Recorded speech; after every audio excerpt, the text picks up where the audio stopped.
Welcome to Cedar Falls inside the Unidome, where today's second game features the Class A state championship matchup between Wapsie Valley Fairbank and the Blackhawks of Hinton.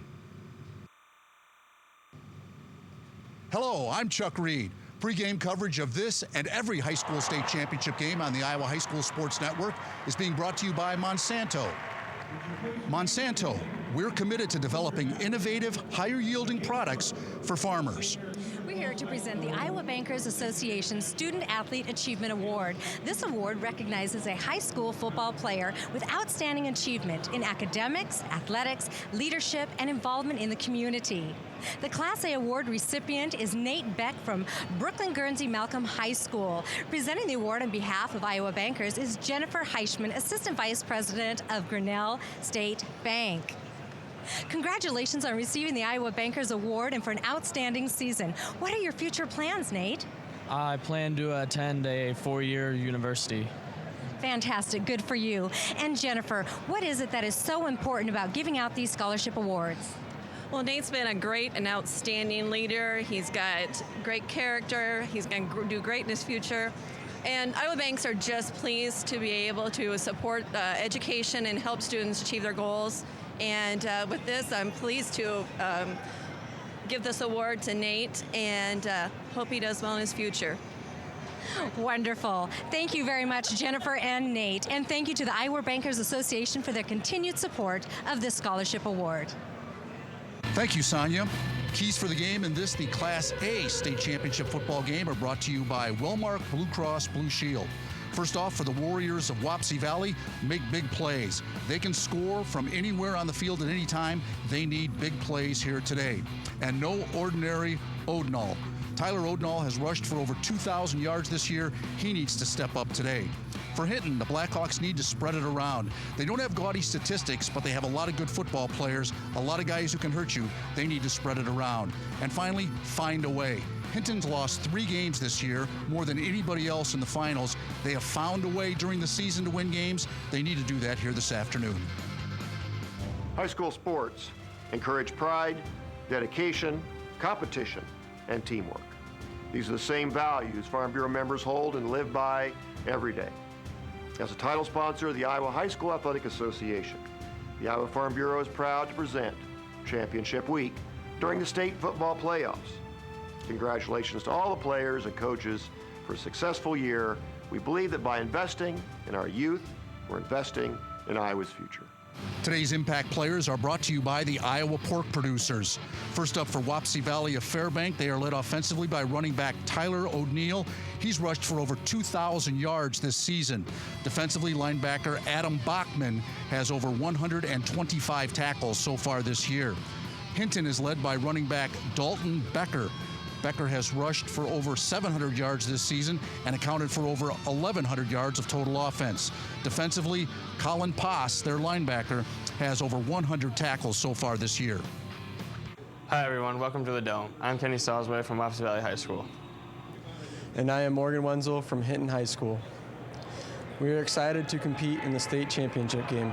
Both teams, our coaches and cheerleaders, have all worked hard to be here and to represent our schools and communities as well.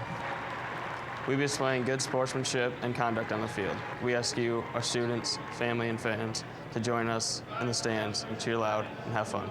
And enjoy the game. State championship football on the Iowa High School Sports Network is being brought to you by Bank Iowa. Live Iowa, work Iowa, Bank Iowa. Casey's General Store. Casey's, famous for pizza. And Farm Bureau. People, progress, pride. And we welcome you here to the Unidome in Cedar Falls. Alan DeBold along with Kent Larson as we get set for the Class A championship football game here today at the Unidome versus Wapsie Valley and Hinton. And Kent Larson, this should be another exciting football game to start out to the second part of our day here today at the Unidome. Well, it really should be an unusual matchup. Cinderella story, Hinton Blackhawks started off the year 2-2, got on a roll, lost their last game of the regular season, but they've been dynamic in the playoffs. 5th game in a row, they've worn their white jerseys. They had to go and win 3 road games, so they're hoping those lucky white jerseys pay off today. Yeah, it should be an exciting game here today as we look at the starting lineups today, brought to you in part by the Iowa Pork Producers. And for those, here's Kent Larson. For Hinton on offense, at center will be Mitchell Hofling, a 254-pound junior. At guards, Avery Pierce, a 227-pound senior, and Austin Anfinson, a 268-pound senior. At the tackles, Evan Kroll, a 204-pound senior, and Werner Treeweiler, a 197-pound senior. Tight end, Jake Hasselquist, 180-pound junior, and Jason Vanderkooy, 173-pound senior. Quarterback, Morgan Wenzel, 167-pound senior. Two wingbacks, Dalton Becker, 155-pound senior, and Cole Johnson, 166-pound junior, and Colin Poss is your fullback, 164-pound senior. For Wapsie Valley on offense, center, Stetson Shook, 160-pound senior. Devin McGarvey, 210-pound senior. Chris Woods, 200-pound senior at the guards. B.J. Weepy, 260-pound junior. Carter O'Brien, 225-pound senior at the tackles. Tight end, Jason Snyder, 175-pound senior. Split end, Kenny Salisbury, 160-pound senior, and Derek Trotter, 160-pounder. Quarterback, Mitchell Bavers, 170-pound senior. Fullback, Adam Bachman, 190-pound senior. And your running back, Tyler O'Neill, 160-pound senior. All right, your starting lineup brought to you in part by the Iowa Pork Producers. Kenny Salisbury tees it up, kicks it along the ground. It scoots along at the 35-yard line where one of the upmen fields the football and comes out close to the 39-yard line where Hinton will take over first down and 10. Morgan Wenzel, the quarterback, over 1,800 yards passing the football this year. He's rushed for over 650. Dalton Becker, the leading running back, with 850 yards this year. Jason Vanderkooy, the tight end, has been their leading receiver for the year. But Jake Hasselquist last week had a huge football game with a lot of receptions, a couple of touchdowns, and we get things started underway. Morgan Wenzel, the quarterback, takes the snap, rolls it out here to the near side of the field. It's complete to Dalton Becker. Becker gets a couple yards on that first down play. It'll bring up second down and 7. Bachman on the tackle, just a little short out route. Nice pickup on first down. For Wapsie Valley on defense, they'll run a 5-2. Bo Bazinski's the nose guard. B.J. Weepy, Devin McGarvey at tackles. Chris Woods, Jason Snyder at ends. Adam Bachman, Stone Kane at linebackers. Jake Lewandowski, Tyler O'Neill at corners, and Ryan Miller and Nick Gall at safety. Wenzel takes the shotgun snap, rolls it out to the right side this time. The pass is dropped incomplete on the play. A forward pass. It almost looked like a lateral. The pass again intended for Dalton Becker. It'll bring up third down and 6 now from the 42-yard line. Yeah, it's going to be big for Hinton today. They've got to get some first downs. They've got to kind of control the clock a little bit. This Wapsie Valley offense is very good. They lead Class A in scoring. They scored more than 100 points in the next closest team. So very efficient offense. They need to keep them off the field. 3 wide this time for Hinton, 1 to the left. Wenzel takes the snap, back to pass, wants to go deep down the far sideline, and Vanderkooy, the intended receiver, he's tripped up, but the pass was over his head. It'll bring up 4th down and punt time now for the Hinton offense. Yeah, kind of a misread there between Wenzel and his receiver. Receiver kind of ran a little hitch route. Wenzel thought he was going to take it a little bit deeper.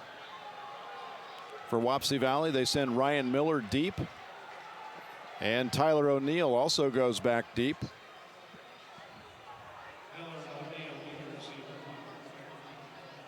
As we wait for the snap, it's a good one.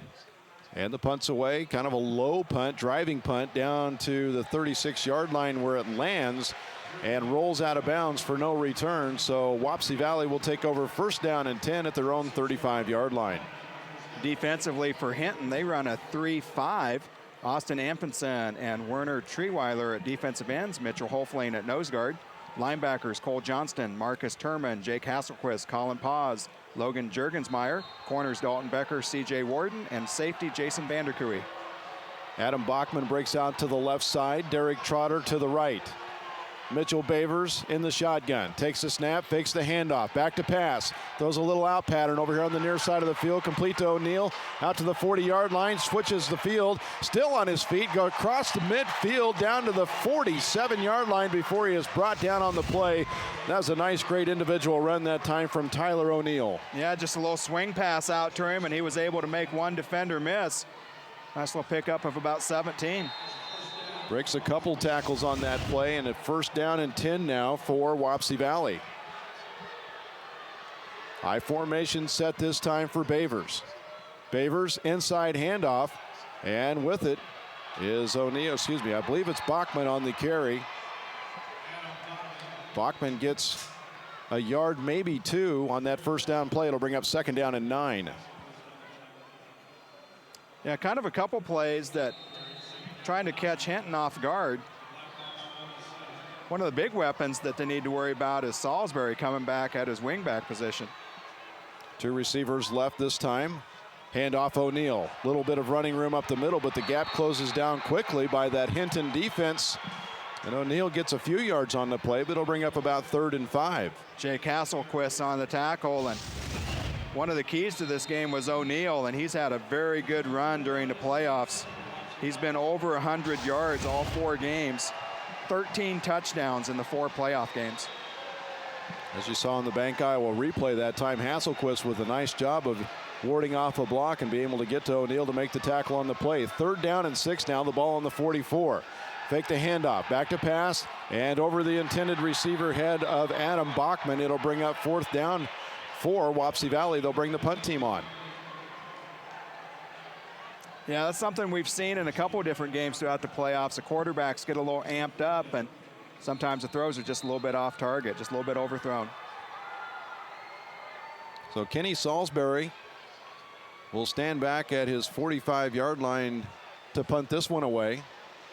Vanderkooy, one of the deep men for Hinton, standing back at the 10-yard line. 9:34 to go here in the first quarter of play. No score in the Class A championship football game. Salisbury with the punt. A nice high punt, and one that is being fair caught for at the 9-yard line by Vanderkooy. So Hinton will take over 1st down and 10 at the 9. We'll take a break here on the Fairway Foods High School Championship Network. 9:27 to go here in the first quarter of play. Your score 0-0. We'll be back right after this.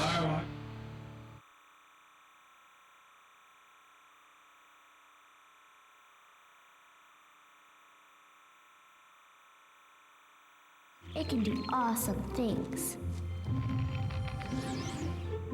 Mom says it's just like the 4 seasons.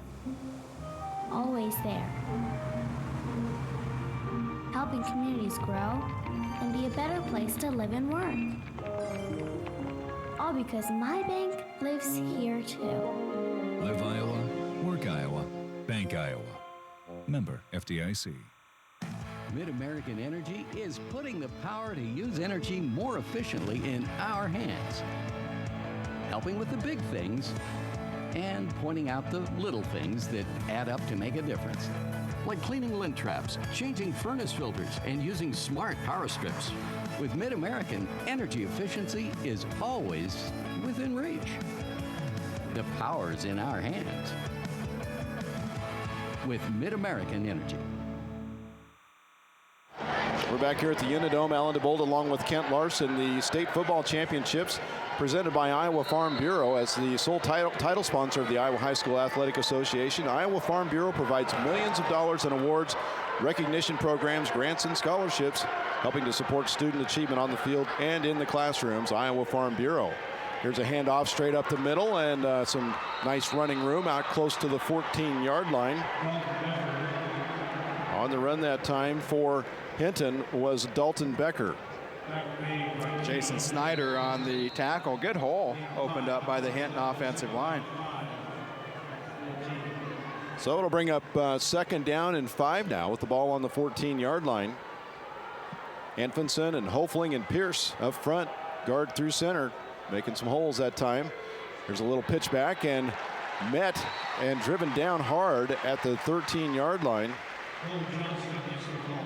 It was Cole Johnston on the carry that time, and no gain on the play. It'll bring up 3rd down and 5 with the ball still remaining at the 14. Lewandowski on the tackle for Wapsie Valley, and Hinton's come out in a real tight formation. They've got everybody bunched up with 2 tight ends and just trying to run the football and trying to pick up a 1st down. This time they're going to spread it out. They'll send 2 receivers to the left and 2 to the right. And Wenzel back to take the snap with an inside handoff on the play and close to 1st down yardage on the carry. It was Colin Paz, and Paz takes it close to the 24. It'll be probably measurement time. Yeah, good play call. You know, they don't want to make a mistake down deep in their own territory, so they kind of played it safe and see if it paid off for them. So they'll bring the chains across from the far sideline. Earlier today in the 8-man championship game, it was Marcus Meriden Cleghorn with the victory over Don Bosco. 51-16 was the final, and Hinton is awarded the first down. And they will keep their drive alive. Their first down of the football game. And now that they've moved it out to about the 20, they'll probably start to open up their offense a little bit. Wenzel's, the quarterback for Hinton's, had a really good playoff run. He's thrown 8 touchdown passes in the 4 games. He comes into this football game with over 1,800 yards passing, over 650 yards rushing the football. Again, they send 3 receivers to the right, 1 to the left this time. With the football is Wenzel. He's going to keep it, tries to find a wall of blockers. He's tackled down at the 23-yard line. A nice pickup of 4 yards on that first down play, and this time they just stretched the offense to the far side of the field and were able to be successful with the carry. Yeah, that was a good play by Chris Woods, coming over and make the tackle. You know, a lot of times you see a quarterback draw where he runs straight up the middle, and that time it was almost like a quarterback sweep with 2 lead blockers, and Woods did a good job to hold that to about a 4-yard gain. 2nd down and 6, the ball at the 23. 4 bunched on the left side. Back to passes. Wenzel feels pressure, sacked at the 14-yard line. Boy, and he never saw that coming. Chris Woods again. Came from his backside, blindside, didn't see him coming. They were looking to throw a real short, quick route, and well, he was lucky. Just out of the corner of his eye, he saw Woods was able to tuck the ball in. That very easily could have been a fumble. Chris Woods breathing a little hard down there on the field, but maybe from some excitement as well, as he got a big play. A loss of 7. It's 3rd down and 14 with the ball placed at the 15-yard line. Hinton has to get to the 29. Wenzel back to pass. Fakes the throw. Now rolls out to his right. Has to get rid of the football. Passes it across to an intended receiver, Vanderkooi, at the 23-yard line and in and out of the hands of Jason. And it'll bring up 4th down. Yeah, very good coverage on the play. Receiver almost made a nice play coming back and making the catch. It's one thing that you and I both noticed about Vanderkooi last week, Kent, here at the Dome. He does an excellent job of breaking off a route and adjusting to his quarterback. So Hinton will punt the ball away from their own 2-yard line. Good snap. The punt's up, kind of a high end-over-ender that lands down at the 41-yard line in Hinton territory. It's bounced at the 39-yard line. So we'll take a break here on the Fairway Foods High School Championship Network. No score on the clock. We'll take a break. We're back right after these messages.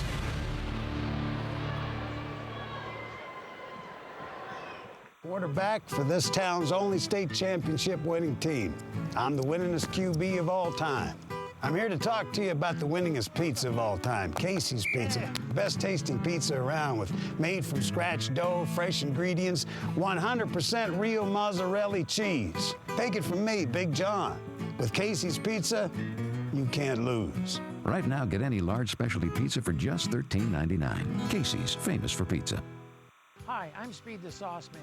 From time to time, I like to share a joke with you folks, but I'll tell you what, sauces and seasonings are serious business at Cookies. Cookies food products have been in business for over 35 years, and we've never changed our original sauce recipe. We've always been about making quality products with quality ingredients, meaning we'll never cut corners to cheapen our high-quality sauce. That's a Cookies commitment to you, our customer. Thanks for your loyalty. Visit us at cookiesbbq.com. Cookies is the one.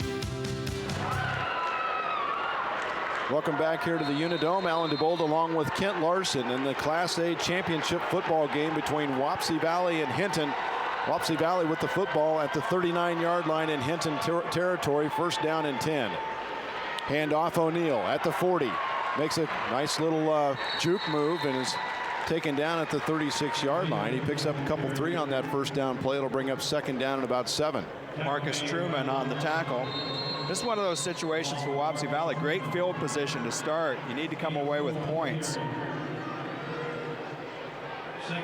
Mitchell Babers would love to do that, the quarterback for Wapsie Valley. Sends two receivers to the right, one to the left this time. Babers back to pass. Throws a deep ball over the middle and over the outstretched hands of his intended receiver, and actually good defense that time by Vanderkooy for Hinton. Yeah, he had great position on that play, just straight down the field. Babers kind of threw it to the inside, and that's exactly where Vanderkooy was playing. So it'll bring up 3rd down and 6 now with the ball placed at the 36-yard line. Wapsie Valley taking the play from the sideline. Everybody with those wrist straps, as we noticed last weekend here in the semifinals. They all have the play, and here we go. Pressure coming from the backside and knocked loose as the football. Hinton trying to get on top of the ball. It's recovered by O'Neill, but Mitchell Babers took a shot. Yeah, it just came from his backside once again, didn't see it coming. Colin Paz was the one that hit him. O'Neill almost made a mistake because he tried to pick that football up and about got knocked away from him.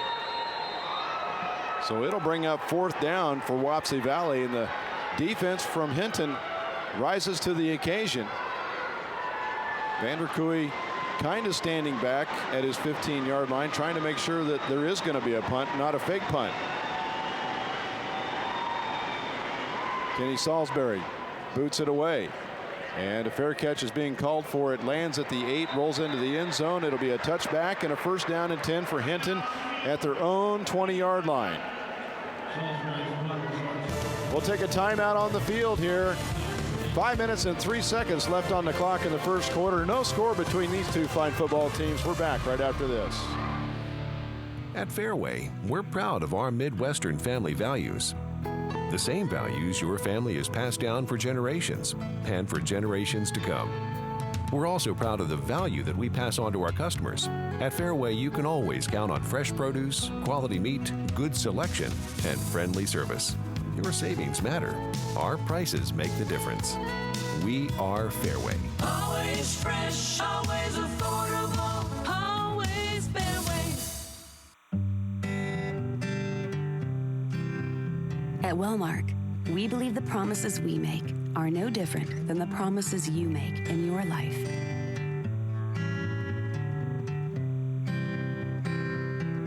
And like you, we do everything we can to keep them. Because that's what health insurance is, a promise.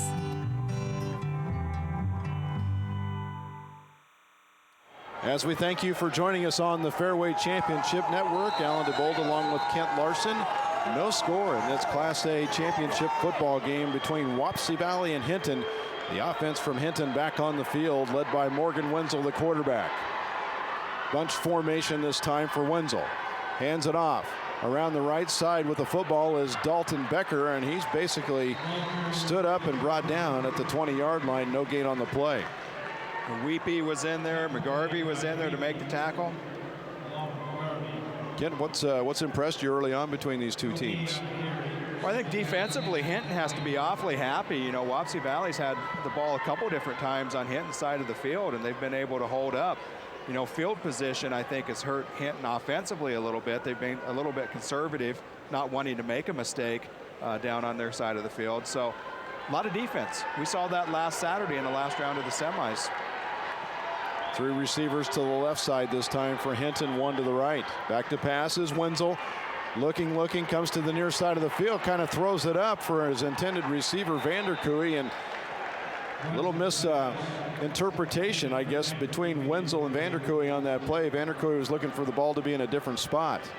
And Jake Lewandowski was on the coverage. Ball was well overthrown. Nice job by the offense, though, to give Morgan Wenzel some time to throw the football. No pressure that time. 4 minutes and 11 seconds remaining here in the first quarter of play. Hinton, Wapsie Valley knotted up at 0. Wenzel takes a snap, keeps it on a draw, up the middle, has some running room, out past the 25 and crosses the 30-yard line, and enough for a first down. It's a nice draw play to Morgan Wenzel that time. Yeah, and the Wapsie Valley defensive end kind of took an outside pass rush that time, which opened up that huge lane for Wenzel to run through. Ryan Miller in there to make the stop for Wapsie Valley, and A first down for Hinton, their second in this football game.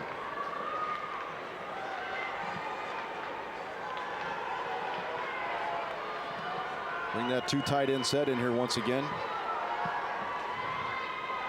Back to pass.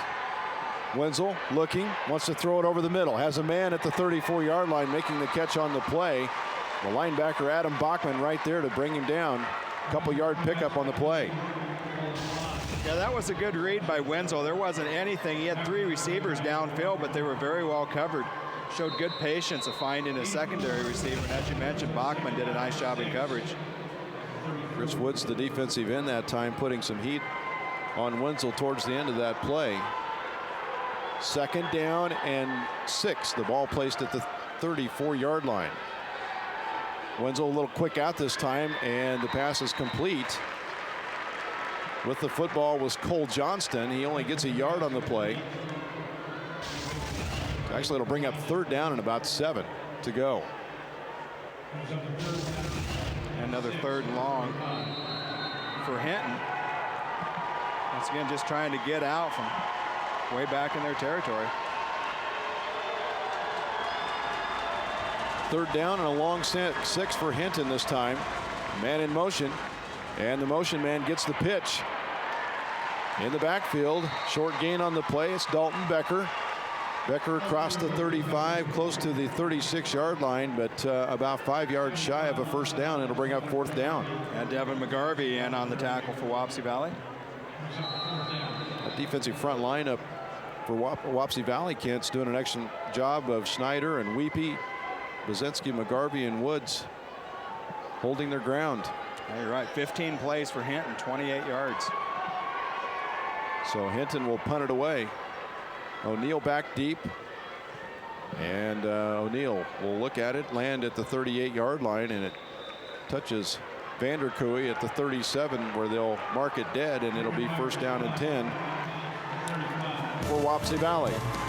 We'll take a break here on the Fairway Foods High School Championship Network. Your score is 0-0. We're back after these local messages.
And we welcome you back here on the Fairway High School Championship Network. Alan DeBold along with Kent Larson as Wapsie Valley takes first and 10 at the 35-yard line.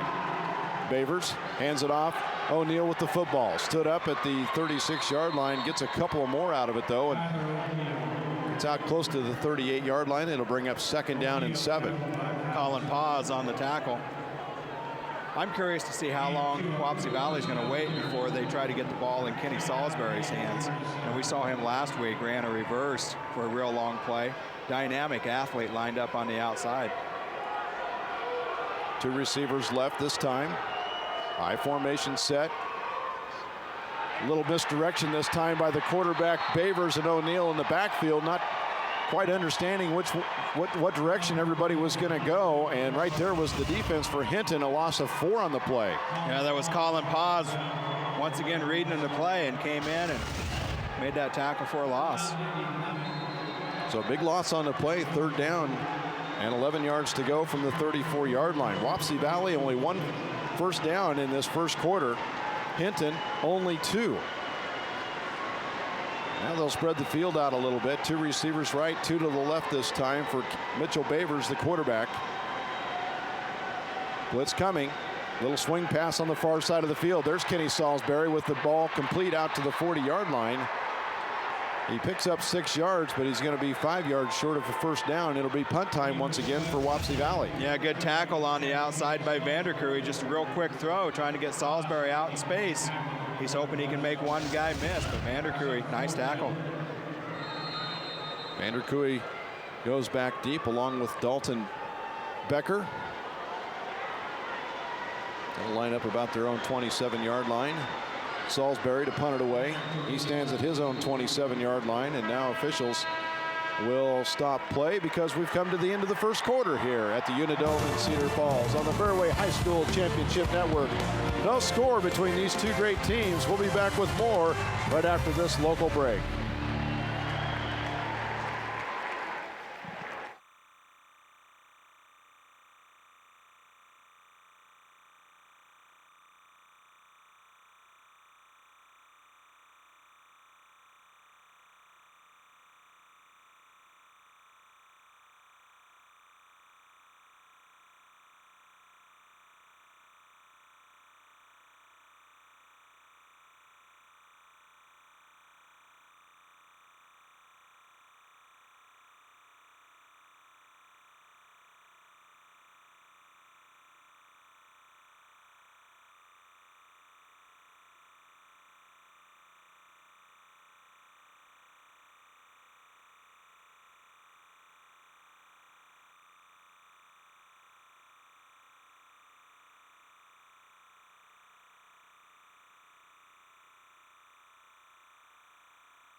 And we welcome you back here to the Unidome in Cedar Falls. Alan DeBold along with Kent Larson, and we'll get you your first quarter numbers coming up here after this Kenny Salisbury punt as we start this second quarter of play.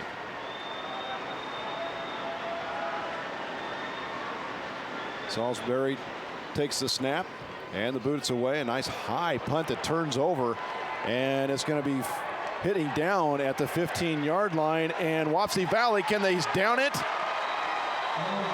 They do, right at the 6-inch mark. That was Derek Trotter that was walking the tightrope on the goal line, trying to keep the ball from going across the line. Excellent job.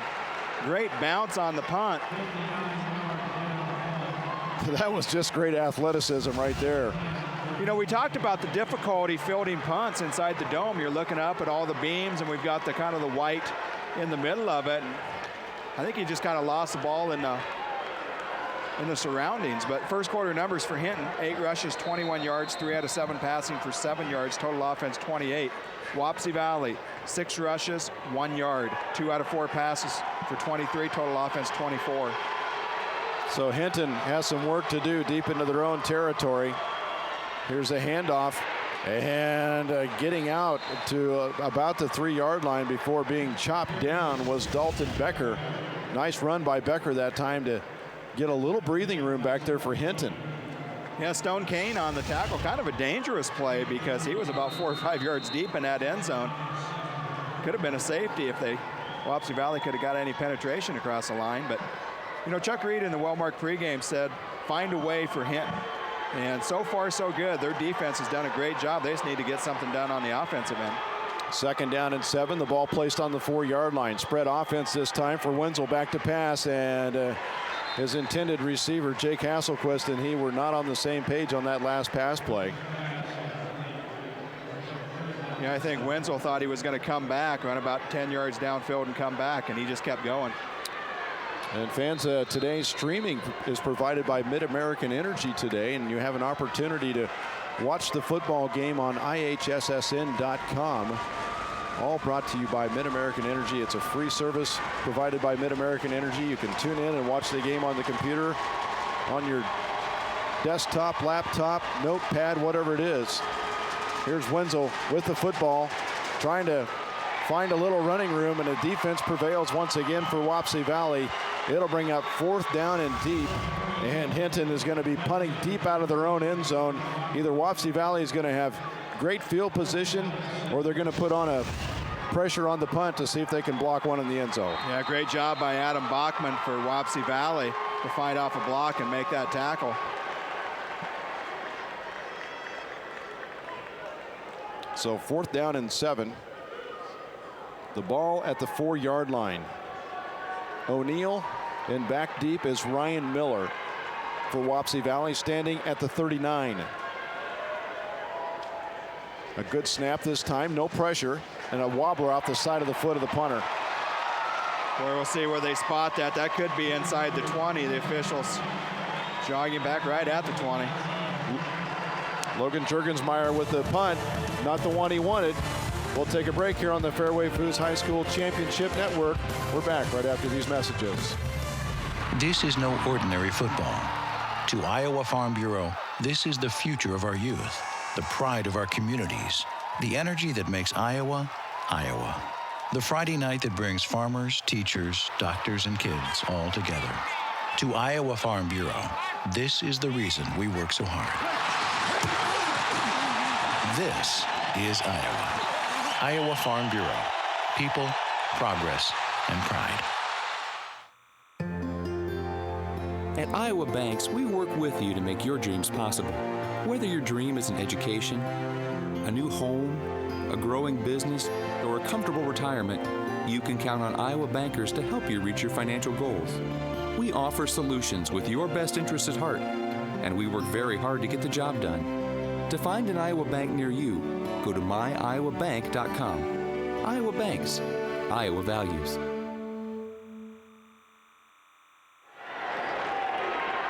We welcome you back here to the Unidome in Cedar Falls on championship weekend. Alan DeBolt along with Kent Larson. Wapsie Valley with the football. Mitchell Bavers has his team in the I formation. Back to pass. Little pump fake. Now he wants to throw to the corner of the end zone. Has a man open and in and out of the hands of his intended receiver, Salisbury. A penalty flag comes out on the backside of the play. It'll be pass interference. Yeah, I think Wenzel, actually that was Dalton Becker on the coverage. Just got there a little bit early. They had one-on-one coverage to the outside. Just kind of threw it to the corner of the end zone to Salisbury. That's the first penalty of the day by either of these football teams. And we'll get the call from our officiating staff. Yeah, that was a good call. He got there just a little early. Automatic, first down. Well, this Hinton defense has been good so far. They've stopped Wapsie Valley 3 times already. We've talked about this offense for Wapsie Valley. Leads the state in scoring about 50 points a game, but they've kind of got their backs to the wall, this Hinton defense. They need to see if they can get a stop, at least hold them to a field goal. Now first and goal now from just inside the 10-yard line. Bavers takes the snap, hands it off O'Neill, straight up the middle, touchdown! Well, you knew it was bound to happen before too long. Such a good offense by Wapsie Valley. Hinton had done such a great job on defense, but just a huge hole up in the middle. O'Neill was able to burst through for the first score. So Tyler O'Neill from 9 yards out puts Wapsie Valley up 6-zip. 10:03 to go here in the second quarter of play. And they'll go for the extra point attempt. To do the kicking is Carter O'Brien. Here's the placement. It's down. O'Brien with the kick. A nice high kick. It's through the uprights into the end zone. And it's good. 7-0 is the score here on the Fairway Foods High School Championship Network. 7-0 your score. Wapsie Valley with the lead. We'll take a break. We're back right after these messages. Mid-American Energy is putting the power to achieve greater energy efficiency in our hands. with free home energy audits, rebates on energy-efficient products and appliances for our homes. Businesses win too through financial incentives and rebates on energy-efficient equipment. Green-saving power is in our hands with Mid-American Energy. With DeKalb, strength runs deep. All season long, DeKalb stands strong, powering through the season, standing tall even in the toughest conditions. So when it comes time to harvest, you're bringing out the big scales. Count on industry-leading genetics and advanced genuity traits to help you get more from every acre. For results you can take to the bin. For strong roots, stalks, and yields, go with DeKalb. 100 years strong. We welcome you back here to the Unidome. 7-0 is your score. Wapsie Valley getting a touchdown on a 9-yard touchdown run by Tyler O'Neill. Kenny Salisbury kind of set that thing all up with his punting, though. Or he did, but what a huge hole that Shook and McGarvey and Woods and Weepy and O'Brien opened up. Let O'Neill score that touchdown. Here's the kick that comes by Salisbury. Squibs it along the ground. Fielded at the 20-yard line. Out to the 25 and to the 30. With the football is Dalton Becker. Out past the 30 to the 31. It'll be 1st and 10 for Hinton. Derek Trotter in on the tackle for Wapsie Valley. Finally, some decent starting position for Hinton. They've been backed up at their own end zone most of this first half. Got a little breathing room to work with. Morgan Wenzel, the quarterback, comes in from the sidelines, brings the play into the team. Sends 3 receivers left this time, 1 to the right. Vanderkooy with single coverage on the near side. And now we've got penalty flags out as somebody moved too soon on the line of scrimmage. Dead ball, false start, offense, 5-yard penalty, repeat, first down. So that'll cost Hinton 5 yards, their second penalty in this game for a total of 15. And closed captioning today is brought to you in part by Valley Bank. At Valley Bank, we lead with speed. 7-0 your score. Wapsie Valley with the lead here in the second period of play. Wenzel sends 3 receivers left again, 1 to the right. Drops back to pass, looking, has a man open over the middle and throws behind his intended receiver, Dalton Becker, that time. Yeah, Becker was open, just a little bit behind him, and so far the receivers and Wenzel just haven't been on the same page. So it'll bring up 2nd down and 15 at the ball placed at the 27-yard line. I noticed, Kent, that snap from Hofling back to Wenzel also is kind of a high pop-up. It takes him a little while to have to receive that ball to be able to turn downfield.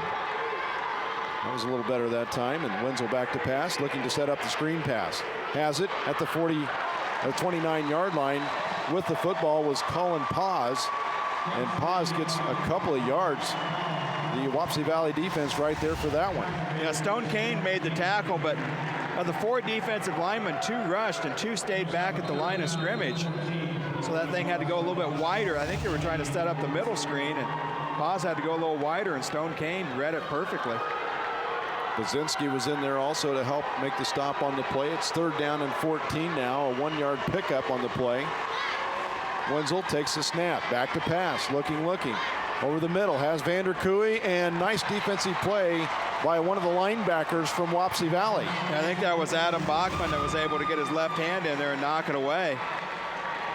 Good job by the Hinton offensive line. Wenzel had all day to throw it. Well, Juergensmeyer will come back into the game to punt this football away. Fans, you're watching the 2012 Boys State Football Championships presented by Iowa Farm Bureau as the sole title sponsor of the Iowa High School Athletic Association. Iowa Farm Bureau is proud to be to champion Iowa youth all the way they have to offer this great state. And a punt up in the air, fielded at the 35 and muffed as it is landed on at the 37-yard line. Wapsie Valley in control of the football. We'll take a break here on the Fairway Foods High School Championship Network. We're back right after this message. I'm an environmentalist working hard to protect Iowa's natural resources. I'm an employer committed to providing a safe workplace for Iowans. I'm a farmer consistently producing quality products for consumers worldwide. I'm an animal welfare advocate, protecting and promoting animal well-being in everything I do. We're Iowa hog farmers, and we care. And we care. Hi, Rebecca. I'm Bruce from your old wireless company. What would it take to get you to switch from U.S. Cellular back to us? Maybe some reward points I could use to get a free phone? There's no such thing as a free phone. I got this phone for free. What if I threw in that car? That's my car. All right, how about I get you a little bear that doesn't get sick all the time? This is a cat. Okay, it looks like a bear. Say goodbye to empty promises and hello to real rewards like free phones, accessories, and faster upgrades. U.S. Cellular. Hello better. Welcome back. You're joining us on the Fairway Championship Network. Alan DeBold along with Kent Larson. Wapsie Valley with the football. They scored their last time and looking for more points here in the second quarter. With the football, O'Neal. And he's stacked up at the line of scrimmage and brought down for a very short gain on the play. The defense from Hinton right there. Mitchell Holflein on the tackle. You know, this Wapsie Valley offense gets a lot of the publicity, but the defense has been solid all year long. They've only given up about 10 points a game, and so far, they've held Hinton 5 punts. Yeah, Hinton has had a tough sled trying to get that offense on track in this game. One receiver right, one to the left this time for Bavers in the I formation. Drops back to pass. Little quick out pattern on the near side over here and hit immediately, and the pass is incomplete. The pass intended for Kenny Salisbury, and going to bring up a 3rd down and 9. Yeah, Vanderkooy on the coverage, and once again just trying to get it out to Salisbury in space and see if he can win that one-on-one matchup. Vanderkooy's held his own so far.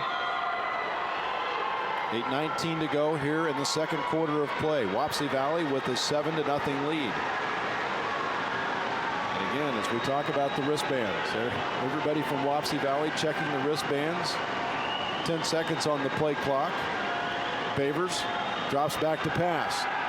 Wants to set up the screen on this side. Has it to O'Neal. O'Neal with a little bit of blocking, cuts it back to the inside, has some running room, out across the 50-yard line, down to the 40. 35-30, and he's run out of bounds at the 33-yard line. Nice run that time by Tyler O'Neal. Just trying to create some space for himself. He found a little bit of a lane, and then he just fed off of it. Yeah, the screen pass to the outside, and you're right, O'Neal just cut it back. Missed tackle. Pick up a 34 on the play. So a 1st down for Wapsie Valley. That's their 2nd first down of this football game. 2 also for Hinton. But 1st down and 10 as the ball's placed at the 28-yard line. O'Neal with the football again, and this time he has nowhere to go. Yeah, tackled by Cole Johnston that time. They've used O'Neal in the passing game a little bit. That's twice now they've thrown to him. He didn't catch a pass at all last week in the semis. Trying to shake it up a little bit from what everybody was able to take home with them after last week's game. And Wapsie Valley being a little creative with their offense. 2 receivers left. Bavers back to pass. Has time. Throws the ball to the near side. Caught at the 22-yard line. With the football down to the 20 is Derek Trotter, the flanker, who was fighting for extra yards. He is tackled at the 20. He's going to be a couple yards shy of a 1st down. Yeah, Vanderkooy was over there. Hasselquist. Good 2nd and 3rd effort that time from Derek Trotter. 3rd down and 2. The ball at the 20-yard line in Hinton territory. Mitchell Bavers with the blitz coming. Up the middle is O'Neal. Has one man hit him hard in the backfield, and he's able to get away from that, but he's going to be shy of a 1st down. Well, you're right, Alan. They had him in the backfield. But O'Neill was able to bounce off that initial hit. Johnston came up and made the tackle. So a big fourth down play right now for Hinton in this football game. They're trying to get their fans fired up. Wapsie Valley the same on the near side over here. Trotter out to the right side. Salisbury on the left. High formation. Bavers. And somebody jumped at the line of scrimmage. It looks to go against the offense. Yeah, Hinton's defense jumped first. False start on the offense. 5-yard penalty. Still fourth down. Yeah, the defense moved, but they didn't cross the line of scrimmage, and that kind of drew the Wapsie Valley offensive lineman off for the procedure call. Well, the tackles jumping off, and now the ball at the 24-yard line, and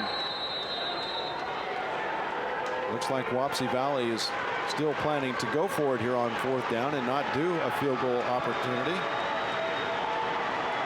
Trotter to the right. Salisbury to the right. Fake the handoff over the middle with the football. Bavers with some running room. Penalty flags come out, and Bavers takes a shot right at the first down sticks. He looks to be shy of a first down, but we'll check out the penalty flags. It looks to be holding possibly against Wapsie Valley. Yeah, that was Cole Johnston that put the lick on Bavers, but you're right. I think this one's coming back. And/or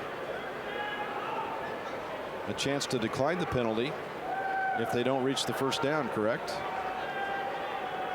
Yeah, you're right. He's short of the first down. Penalties declined. Fourth ball before. So a turnover on downs, and credit the Hinton defense doing an excellent job that time to get the turnover on downs. It'll be 1st and 10 from the 20-yard line.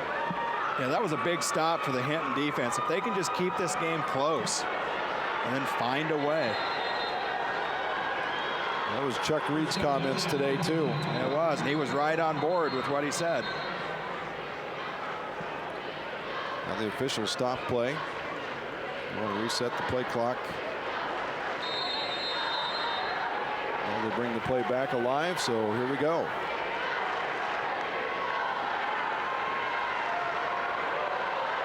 First down and 10 at the 20-yard line. Wenzel with a man in motion. Takes a snap. Inside handoff, and the defense for Wapsie Valley right there. No gain on the play.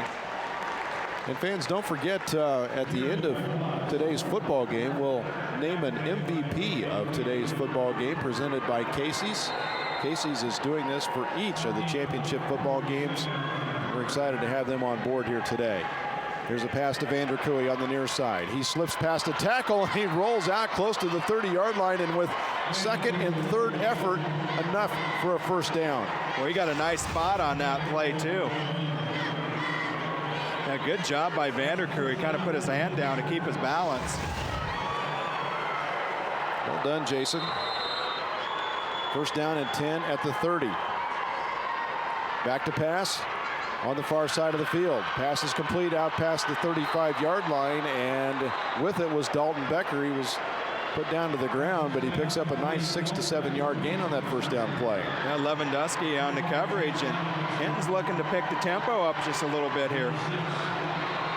Well, the defense sometimes can get the offense started, and Hinton right now a first down, and now they're looking for more. Back to pass is Wenzel. Wenzel out of the pocket, keeps the football and just runs out of bounds. He's tackled out of bounds. May have gotten back to the line of scrimmage, and that's about it.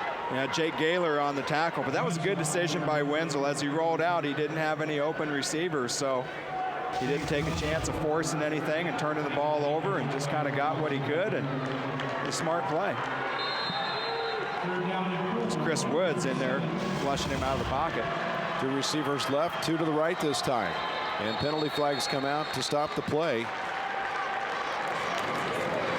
That one's going to hurt if it goes against him. And it does go against Hinton. Third down. Their third penalty of this football game in the first half for a total of 20 yards.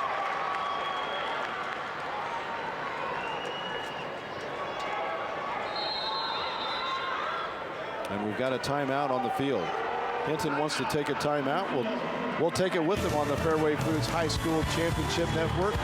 Wapsie Valley with the lead, 7-0 over Hinton. We're back right after this message. The Principal Charity Classic presented by Wells Fargo has consistently been voted one of the top events on the Champions Tour. The best fans, the best golfers, and plenty of fun for the whole family. And it all benefits children's charities. See the legends of golf including Tom Lehman, Bernard Langer, Fred Funk, and defending champion Jay Haas from May 28th through June 2nd at the new home of the Classic, Wakanda Club in Des Moines. Purchase your tickets today at principalcharityclassic.com.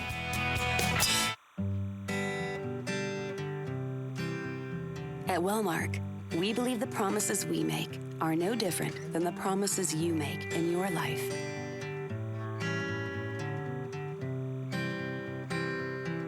And like you, we do everything we can to keep them. Because that's what health insurance is, a promise.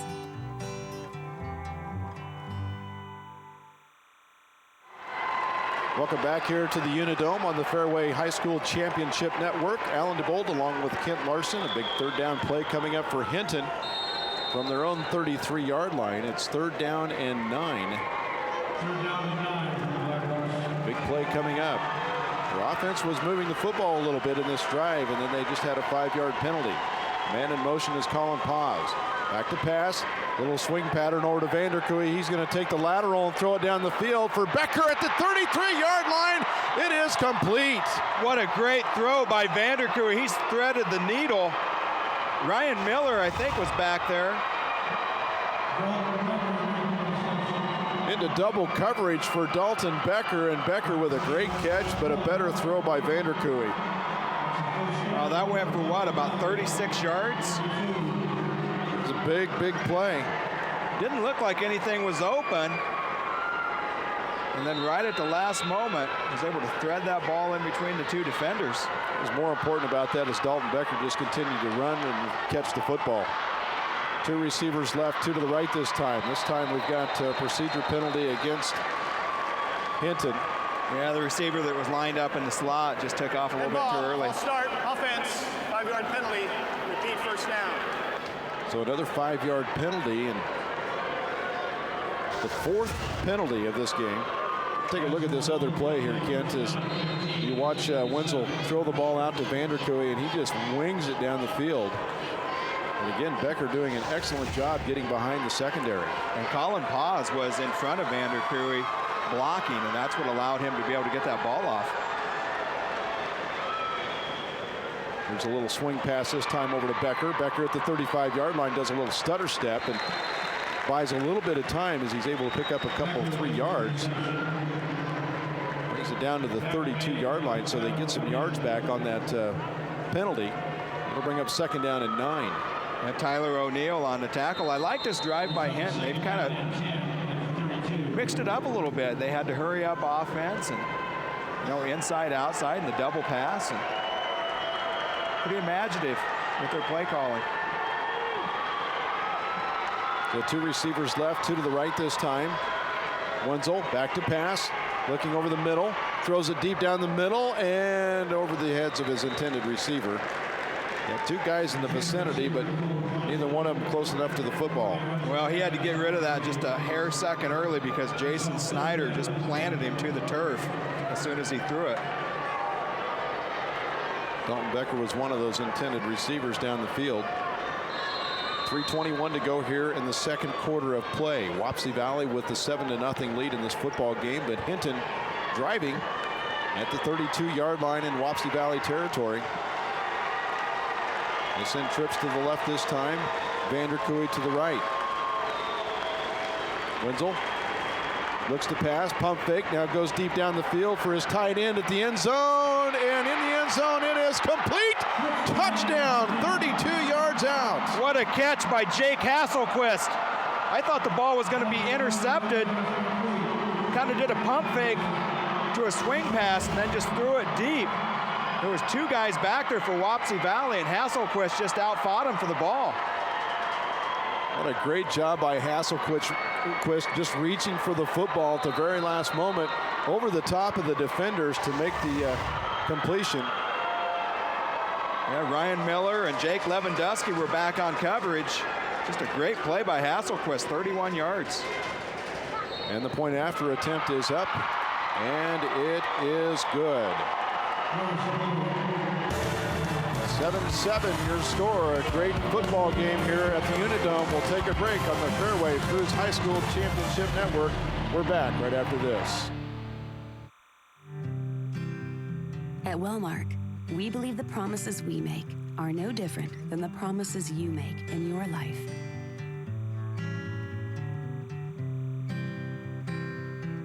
And like you, we do everything we can to keep them. Because that's what health insurance is, a promise.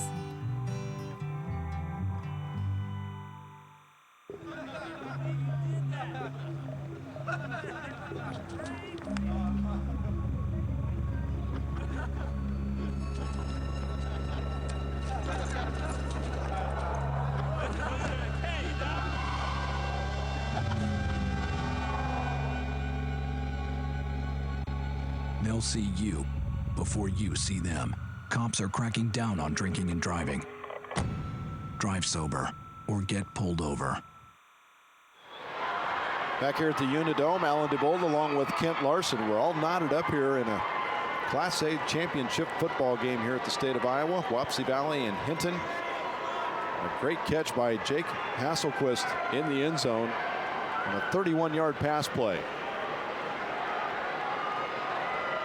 This has been a very entertaining football game so far. A lot of defense, but the offenses look like they may be starting to come to life. A little pooch kick this time that lands out of bounds. A penalty flag will come out. Yeah, they'll have the choice of a re-kick or take it at the 35, I believe, and it looks like that's where they're going to take it. Talking with the officials as they bring the captain over for Wapsie Valley.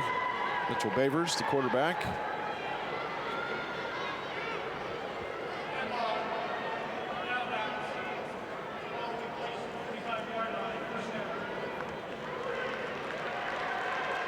Offensively in this game, Ken, as far as total yardage by both of these teams, it's pretty even, right? Yeah, Wapsie Valley has 84 yards. Hinton has 119. A lot of it coming on that last play. Two receivers left this time, one to the right. Bavers back to pass. Middle screen over the middle to Bachman. Bachman with the football. After the 40-45 yard line, still on his feet.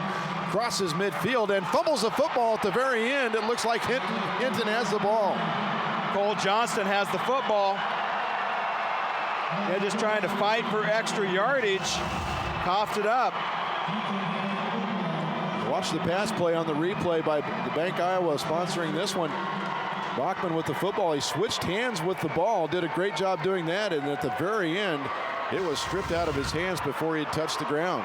Yeah, I don't know if that was Juergensmeyer that knocked it out. Johnston recovered it. But good play call because they'd come with that screen to the outside and that time ran the middle screen, but just wasn't able to hang on to the football. Well, momentum is shifting a little bit right now for this Hinton offense. Wenzel in the shotgun. Takes the snap. Inside handoff this time. Looking for a little bit of running room is Colin Paz, and Colin has very little room to run to. No gain on the play. It'll bring up second down and 10. And just trying to get him with a little draw play. Nice tackle by Stone Kane. Second down and 10 in the shotgun once again. Wenzel just swings one out to the far side of the field. The pass is complete at the 50-yard line. With it is Hasselquist.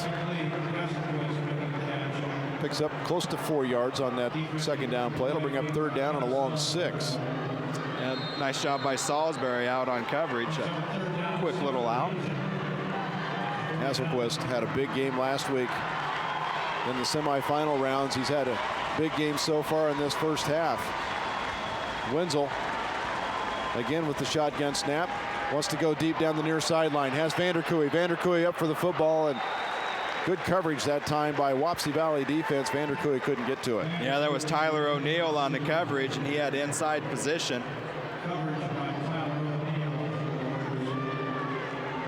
So it's 4th down time now for Hinton, and they'll look to possibly bring the punt team on here. Juergensmeyer comes into the game. He is the punter.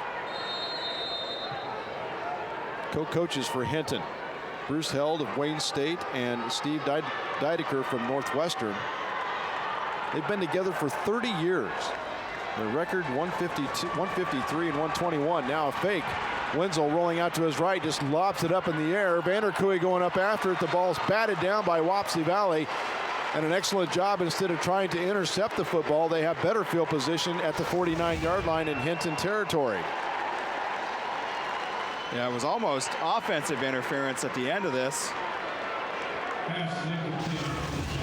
O'Neill's the one that knocked it down, but you're right, smart decision.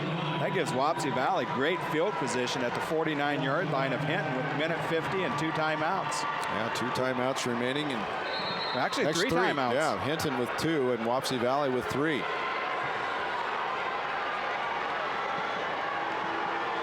Favors, he's got guys lined up everywhere. He's got trips on the right, twins on the left. Oh, empty backfield, throws it out to O'Neill on the far side with the football. And across the 40-yard line as he gets close to the 37, a gain of 12 on that first down play. It'll be another first down. They picked up a nice block on the outside by Tyler Stoner. He's a tough runner too, Tyler O'Neill. And Mitchell Hofling comes in at the end to make the tackle. Over 2,000 yards rushing this year for Tyler O'Neill. Same formation again. Blitz is coming up the middle. This time a swing pass to O'Neill, and that one's over his head, incomplete. It'll bring up 2nd down and 10. Yeah, you mentioned the rushing yards for O'Neill. He hasn't had much today. 9 carries, 18 yards, but he's been very active in the passing game. 3 catches for 63. Turman that time was in the pass coverage lane. One of the linebackers for Hinton. 3 down linemen this time. And feeling pressure from the backside. Hasselquist putting it on, but the pass incomplete to his intended receiver down the field. I'll get you a name and a number here. And I think Cole Johnston was the one that knocked it away right at the very end. Vanderkooy was back there along with Wenzel. Tyler Stoner was the intended receiver on the play. And that ball just kind of hung up a little bit on Bavers, which allowed Johnston to react and knock it down. So 3rd down and 10 now from the 38-yard line. Bavers back to pass. Feels pressure, steps up into the pocket. Penalty flags down, crosses the 30-yard line and is knocked down as he tries to slide down at the 29. He's going to be shy of a first down. And we'll check the penalty flag. Boy, and Tyler Stoner threw one heck of a block at the end of that play. There was a Hinton defender that looked like he was going to make the tackle. It'll go against Wapsie Valley. Right at the end here. Didn't see it coming. Ooh. Yeah, it came. Legal formation on the offense. 5-yard penalty. Still 3rd down. So a 5-yard penalty against Wapsie Valley. Their 2nd of the game. 10 yards in total penalties against Wapsie Valley, but this one turns into be what could be a big one. It's 3rd down and 15 now. 1:16 remaining here before halftime. Trips right, and now we've got a timeout on the field. A timeout by Hinton. Hinton wants a timeout. We'll talk about it. We'll talk about it here on the Fairway Foods High School Championship Network. We'll take a break. 7-7 your score. We're back right after this. At Fairway, we're proud of our Midwestern family values. The same values your family has passed down for generations and for generations to come. We're also proud of the value that we pass on to our customers. At Fairway, you can always count on fresh produce, quality meat, good selection, and friendly service. Your savings matter. Our prices make the difference. We are Fairway. Always fresh, always affordable, always Fairway.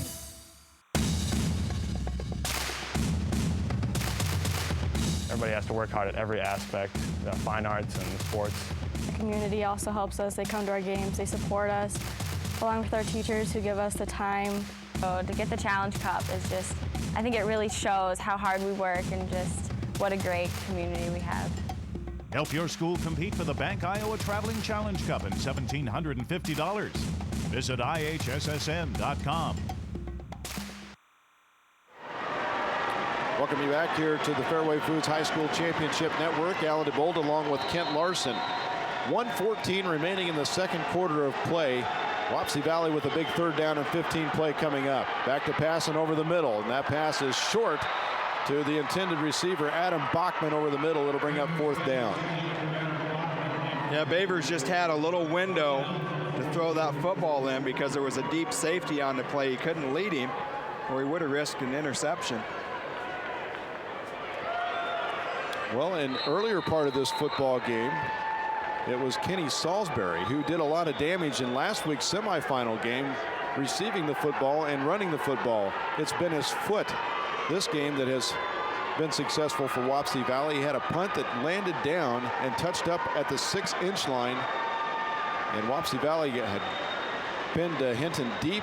They were able to take advantage of a good field position and scored a touchdown. This time Salisbury punts one up high. It lands down and goes into the end zone. There'll be a touchback, and it'll come out to the 20-yard line. Well, I thought he was going to get another one that was going to go out inside the 5. Just took a bad bounce on him. The ball turns over nicely too for Kenny, doesn't it? Oh, it really does. What a big stop that was for Hinton's defense. We talked about Chuck Reed and his comments of what it's going to take for Hinton to be in this football game and spread it around. They did that on their last drive to score the touchdown and find a way, and I think they're finding their way. Wapsie Valley make big plays, and no ordinary O'Neal. However, today he's been kind of neutralized except in the passing game. Man in motion with the toss this time out to the 20 and to the 23-yard line. I believe that was Beckman. Or was that Cole Johnston on the carry? We'll find out. It was Dalton Becker. Yeah, McGarvey in on the tackle. Gain of 3 yards. 2nd down and 7 coming up. Under a minute now here in the second quarter of play. At our halftime break, they will honor the teams that made it into the postseason.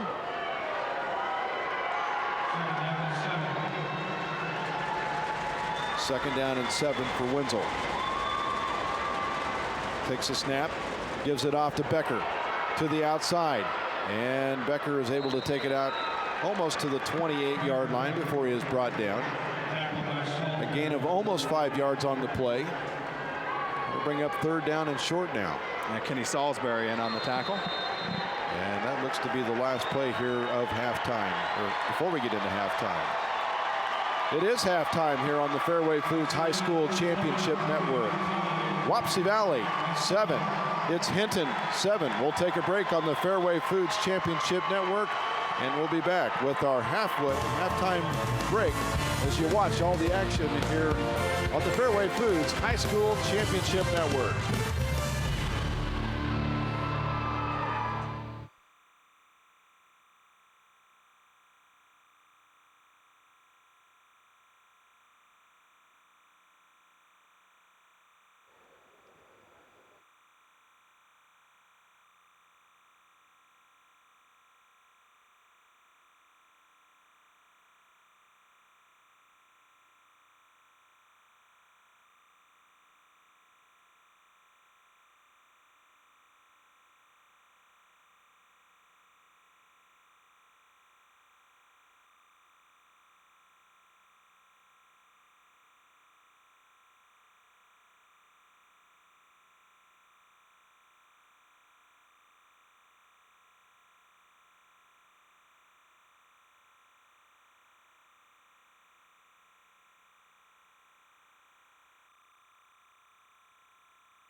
Fans, at this time, we direct your attention to the playing field, where Bud Legg, the Information Director of the Iowa High School Athletic Association, will have some special awards.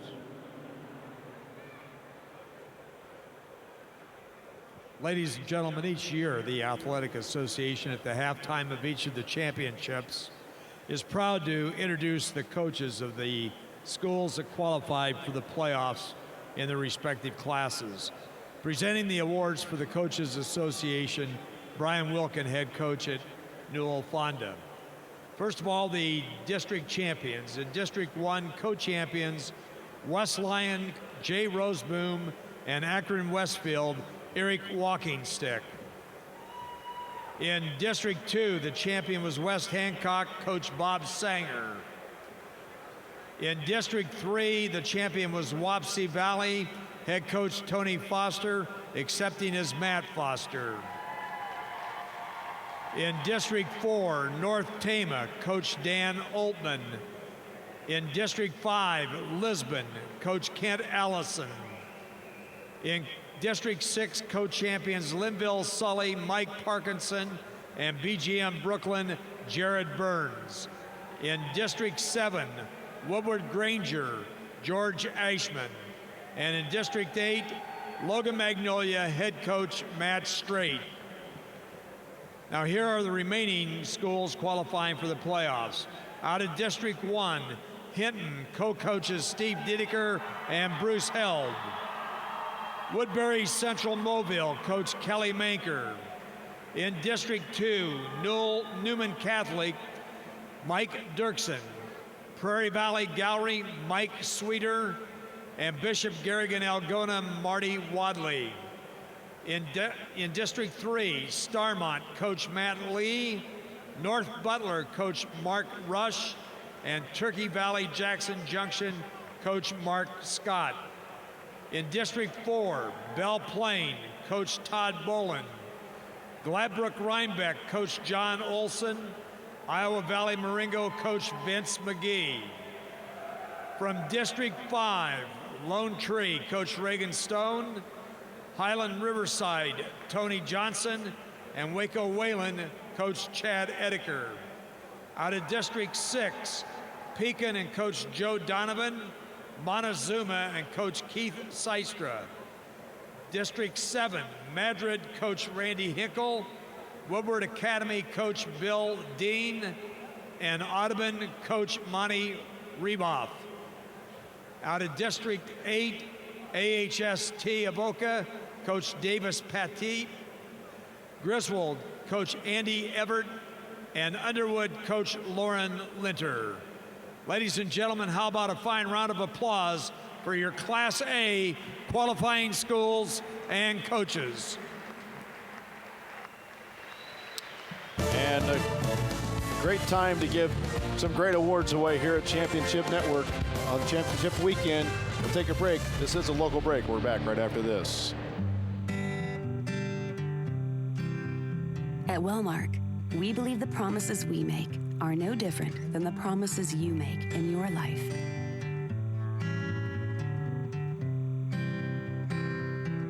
And like you, we do everything we can to keep them. Because that's what health insurance is, a promise.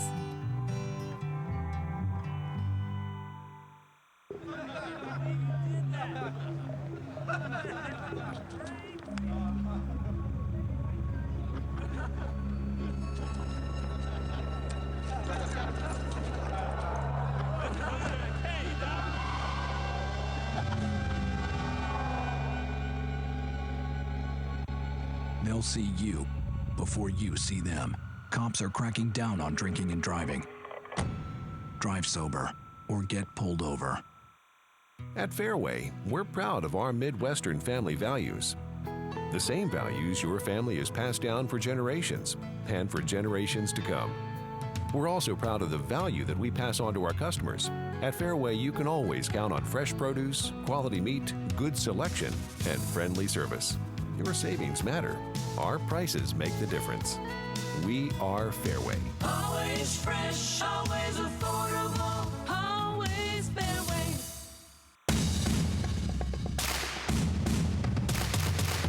Everybody has to work hard at every aspect, fine arts and sports.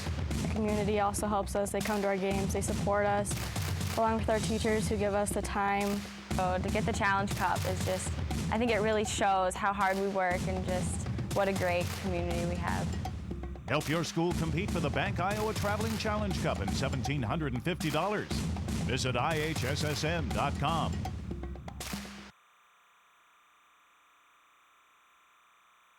Hi, I'm Sonia Doswell with the Iowa High School Sports Network. I am sitting here today with Craig Hill, president of the Iowa Farm Bureau Federation. Craig, welcome. Hi, Sonia. Craig, why is the Iowa Farm Bureau the sole title sponsor of the Iowa High School Athletic Association and the state football championship? The Iowa Farm Bureau Federation believes in cultivating leadership, strong work ethic, strong character, exceptional leadership skills. These values hold true, and in the tournament here, we find those values displayed, as well as the organization's values that I represent, Iowa Farm Bureau. So, after all, these are going to be the future leaders of Iowa here with us today. The partnership with the Iowa High School Athletic Association that the Iowa Farm Bureau has is one in which it provides us an opportunity to grant millions of dollars, actually, in awards, recognition programs, sponsorships, signature ball program, and an array of scholarships and other things to help these students become the best possible students they can be and have the best possible start in life. The signature ball program has been very popular, and it helps our student athletes understand their achievement and celebrate their accomplishments. Each player receives a signature ball. It's a keepsake, but it's also a constant reminder of what you can really accomplish if you put your mind to it. Craig, your support for youth and education goes beyond the Iowa High School Athletic Association. What other support does the Farm Bureau provide? Well, our partnership with the Iowa High School Athletic Association is very important. We also are the sole sponsor of the Iowa High School Girls Athletic Union and their tournament play as well. We also have infrastructure support for schools. We have a number of programs that provide grant dollars and scholarships for students, as well as 4-H activities, FFA activities, Ag in the Classroom activities, and a whole host of other programs that we promote and sponsor within schools. Craig, thank you for joining us here today on the Iowa High School Sports Network, and I thank you for all the work that the Iowa Farm Bureau is doing. Well, Sonia, it's been my pleasure. Thank you. Thank you.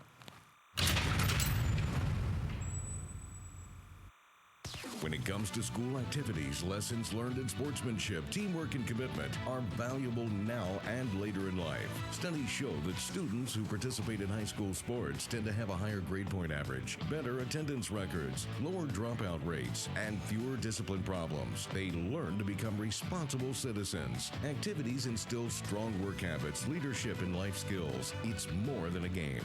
This message is brought to you by the Iowa High School Athletic Association.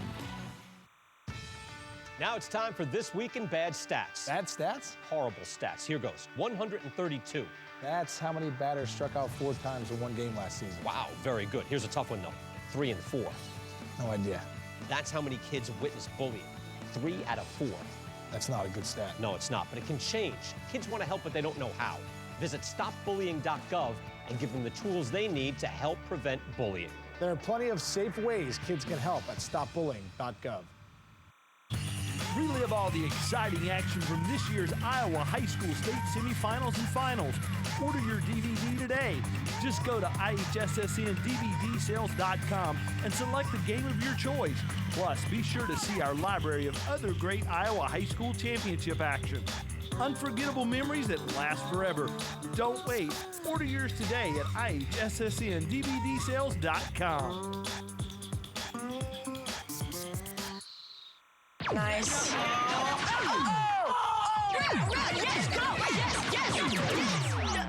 No. Come on.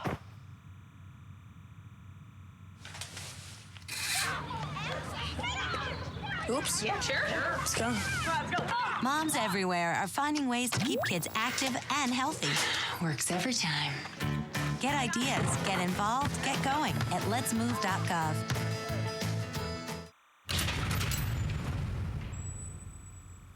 Hi, I'm Sonia Doswell with the Iowa High School Sports Network. I am sitting here with Steve Goodnow, the current chairman of the Iowa Bankers Association. How are you, Steve? Very good, Sonia. How did the Iowa Bankers Association become involved with the Iowa High School Athletic Association? We have a long history, going back over 2 decades, that we've been supporting Iowa high school athletics. I think that you'll find that student athletes and bankers in Iowa have a lot in common. We both believe in hard work, and we believe in a lot of integrity and honesty in everything that we do. Wonderful. And I hear that the Iowa Bankers Association also provides college scholarships for student athletes. Can you tell me a little bit more about the scholarship program? That's correct. We've been providing scholarships again for several decades, and we look for athletes that are not just good on the field and on the court. We look for athletes that have good community service, have been valuable not just to their community but also to their schools. Well, Steve, thank you so much for taking the time to come and talk to us today, and we thank the continued support of the Iowa Bankers Association. Thank you, Sonia.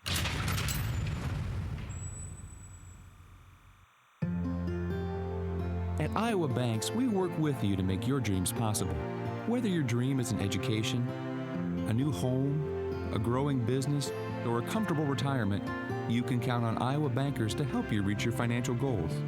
We offer solutions with your best interests at heart, and we work very hard to get the job done. To find an Iowa bank near you, go to myiowabank.com. Iowa Banks, Iowa values.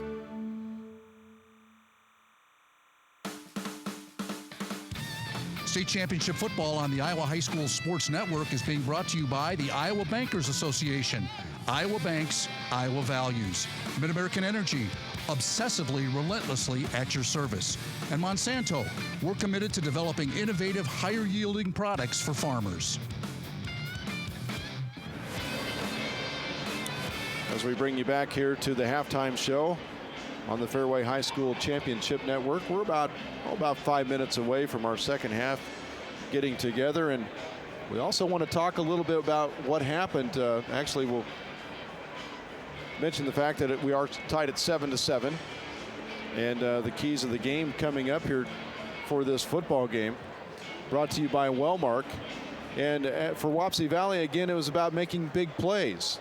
They haven't really made any necessarily big plays except for the punt that went down into the end or touched up at the end zone, which gave Hinton really bad field position, and they were able to take advantage of that. And then the no ordinary O'Neal, as Ken and I talk about in the pregame or in the halftime show here, really hasn't been able to get on track. They've been trying to use him more in the passing game than he's had the ability to be effective in the running game today. So Wapsie Valley making some adjustments here at halftime to see if they can get Mr. O'Neal unordinary. For Hinton, and the Wellmark keys to the game for Hinton, we talked about spread it around. Chuck Reed mentioned that has to happen. On the drive that was a good drive for Hinton in the first half, they used a lot of different people, and Hasselquist captured that off with the 31-yard reception into the end zone. And the other piece of that is finding a way. And I think right now the defense is finding a way for the offense to stay in this football game, Kent. And for Hinton, they're able to take advantage of some things that way, and they have the score tied here at 50-50. So again, both of these teams pretty evenly matched here, at least in this first half. We'll see what the second half has to bring, Kent. Yeah, and Hinton's defense is going to be right back on the field as Wapsie Valley deferred. They won the toss, deferred, so they'll have it coming out in the second half.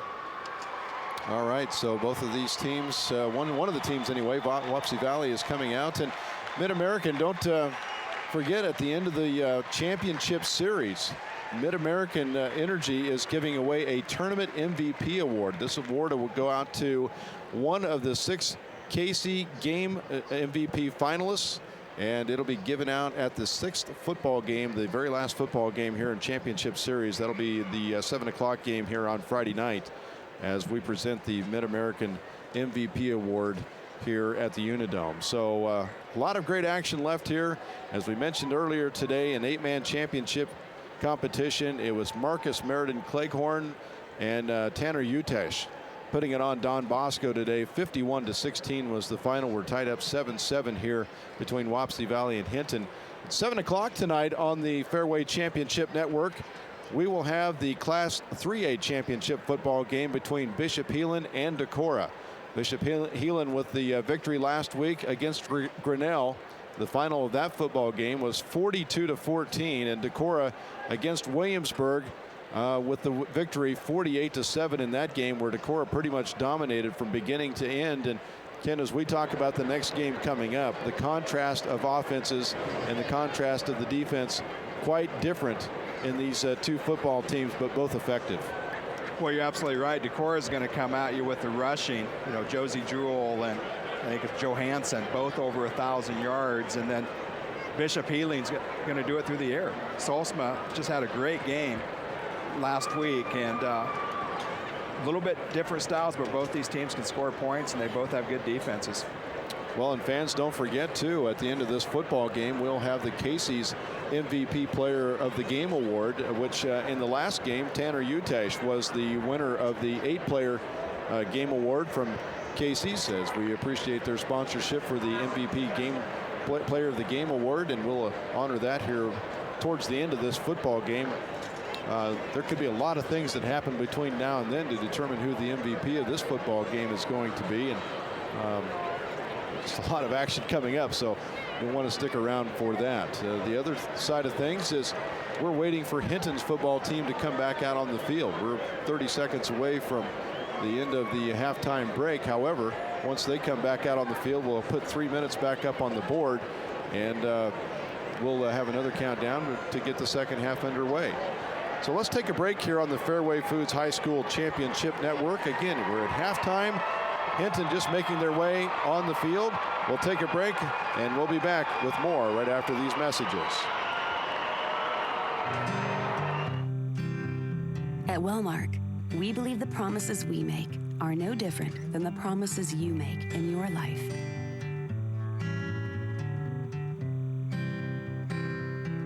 And like you, we do everything we can to keep them. Because that's what health insurance is, a promise.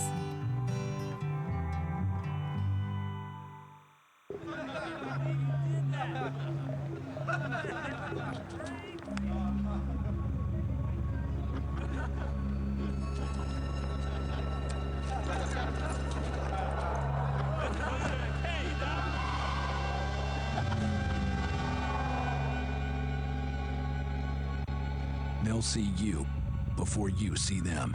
Cops are cracking down on drinking and driving. Drive sober or get pulled over.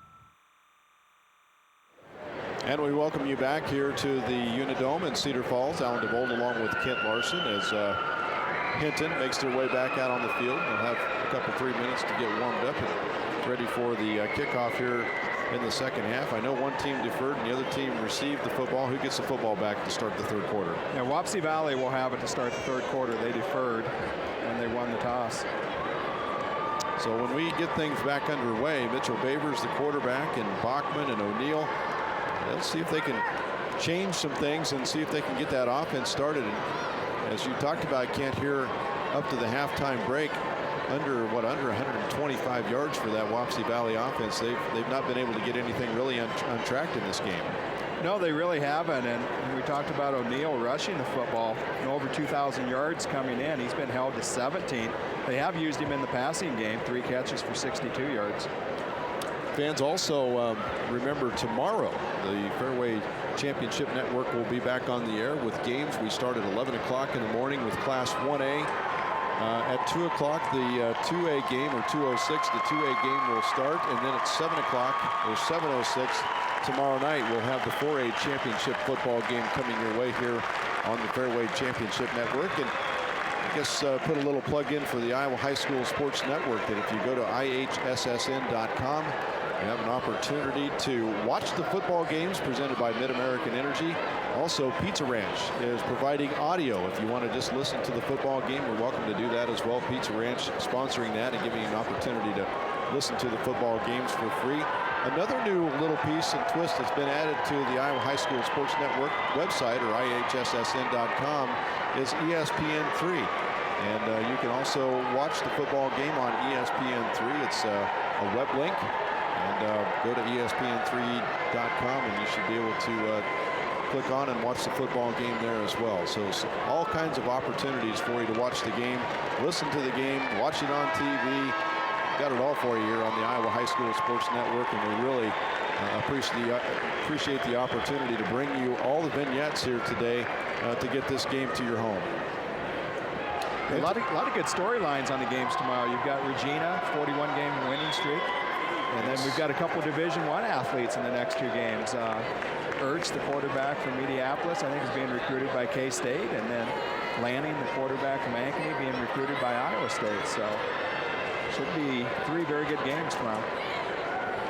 Well, we're ready to get this one started here. The second half coming your way here on the Fairway Foods High School Championship Network. A couple of receivers deep. Salisbury being one of them, and a little pooch up into the air at the 28-yard line and downing it immediately. And a nice job by one of the upmen that time. Who was that, Kent? My roster out here, that was Noah Schmidt, who caught the football and downed it right at the 29-yard line. So it'll be first down and 10 for Wapsie Valley and the offense at that starting point. They'll start Bavers, the quarterback. Adam Bachman is the fullback. Tyler O'Neill, the tailback. Up front, they have B.J. Weepy as a tackle. Devin McGarvey is a guard. The center is Stetson Shook. Chris Woods, the guard, and Carter O'Brien. To the right side is Trotter or Salisbury, and also Trotter and Snyder. Up front is a handoff up to Tyler O'Neill. He gets past the 35-yard line out to the 37. A nice gain on first down. It'll bring up second down and short. Yeah, one of his best runs of the day. Hofling on the tackle for Hinton defensively. Hofling at the nose guard. Treeweiler and Infanson at ends. Johnson, Turman, Hasselquist, Poss, Jurgensmeyer at linebackers, Warden, Vandercree, and Becker in the secondary. Bavers has him set in the eye. Gives it off to O'Neill this time, and he's brought down on a short gain on the play. Close to a first down on it, but the nose tackle, Mitchell Hofling, came in and brought him down early. It'll bring up third down and very short.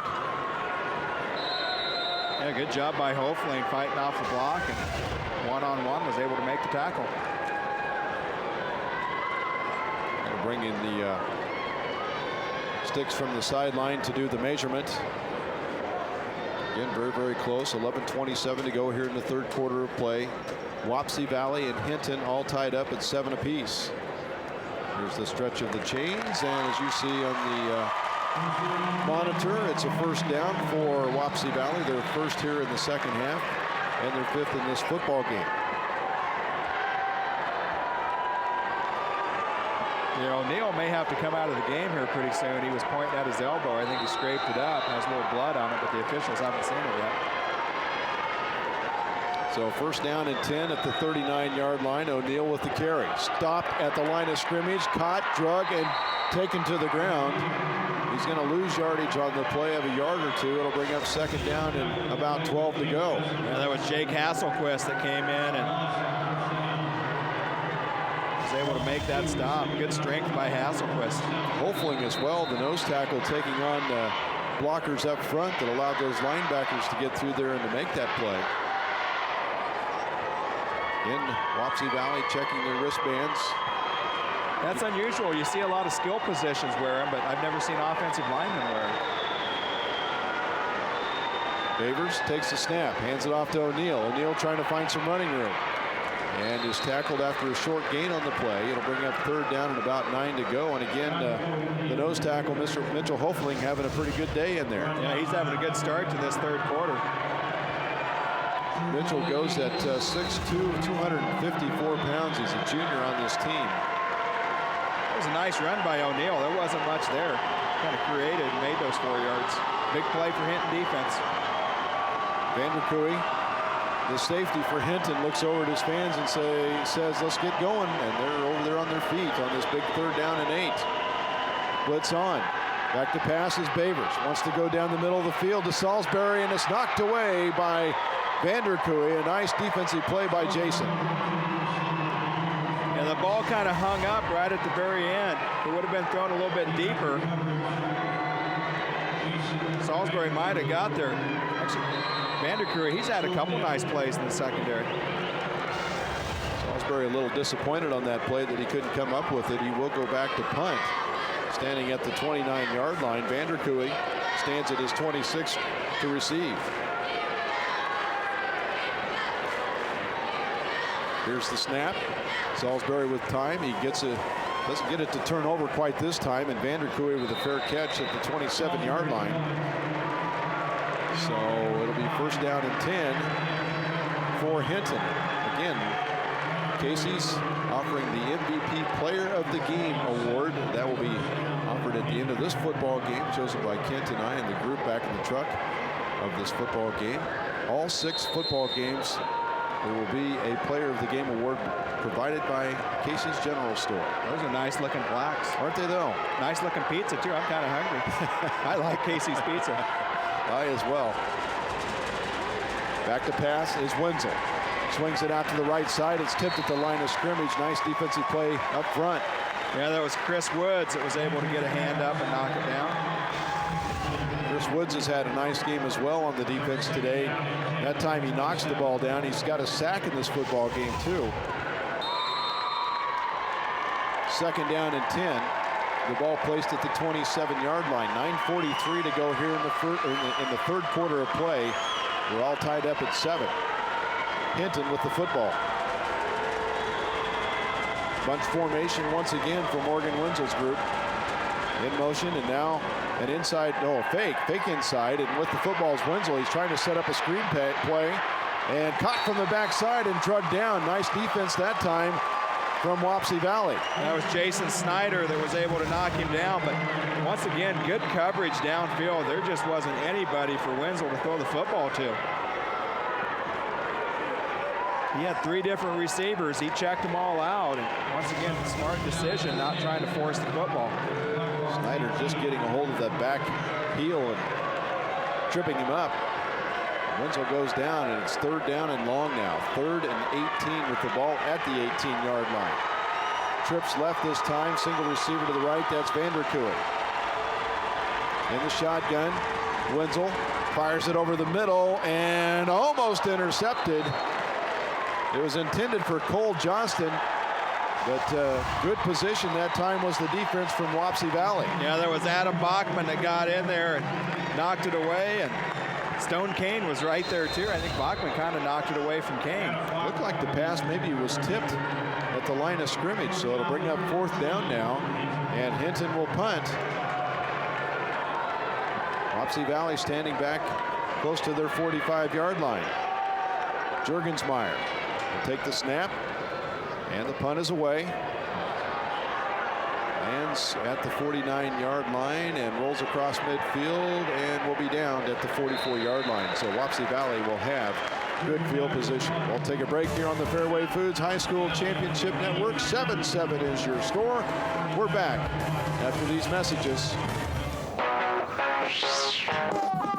From recreation leagues to professional football, Musco specializes in sports lighting around the world.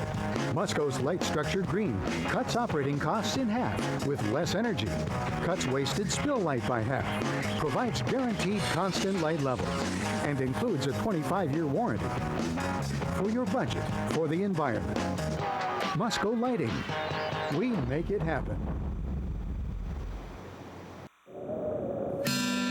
Don't ask for much, just a little me time before the real workout begins.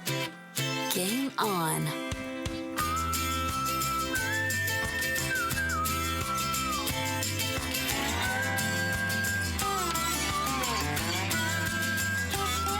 It's enough to run anyone ragged.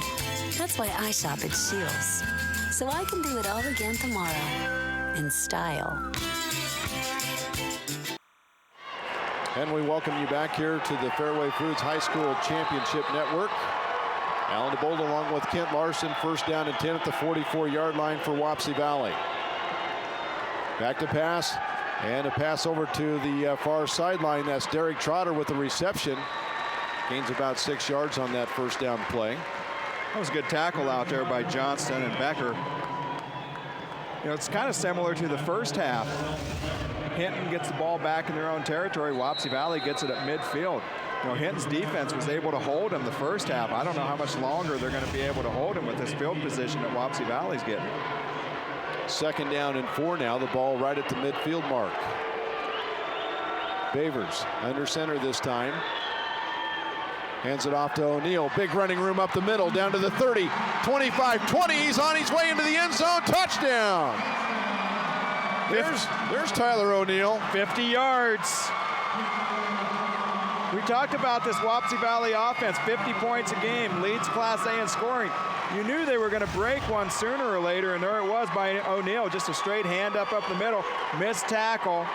That let him get out and show his speed. So with 7:54 to go here in the 3rd quarter of play, Wapsie Valley regains the lead, 13-7 with the point after coming up. Carter O'Brien to do the kicking for Wapsie Valley. Here's the snap, the placement's down, the kick is up, and the kick is good. 14-7 is the score. We'll take a break here on the Fairway Foods High School Championship Network. Your score 14-7 on a nice big run by O'Neal. We'll take a break. We're back right after these messages. Hi, Rebecca. I'm Bruce from your old wireless company. What would it take to get you to switch from U.S. Cellular back to us? Maybe some reward points I could use to get a free phone. There's no such thing as a free phone. I got this phone for free. What if I threw in that car? That's my car. All right, how about I get you a little bear that doesn't get sick all the time? This is a cat. Okay, it looks like a bear. Say goodbye to empty promises and hello to real rewards like free phones, accessories, and faster upgrades. U.S. Cellular. Hello better. Have things that you simply cannot afford to lose. Well, you buy the best insurance you can get. Let's say you choose West Bend's Home and Highway policy. If your family's pet is injured in an accident, your policy automatically provides coverage for veterinarian expenses and the cost to adopt another pet if yours doesn't pull through. Some things could never be replaced, but if something bad does happen, West Bend will do whatever it takes to get you back on your paws or feet, whatever the case may be. And we want to thank Iowa Farm Bureau for presenting Championship Week. As sole title sponsor of the Iowa High School Athletic Association, Farm Bureau recognizes athletic and academic achievement on the field and in the classroom, helping to nurture Iowa's future leaders. That's the Iowa Farm Bureau. Salisbury to kick it off. Squib kicks down the field at the 17-yard line. Vanderkooy has it. He's close to the 30, and then he is brought down at the 28-yard line. The 1st down and 10 for Hinton. Jake Lewandowski on the tackle. It's a big possession for Hinton.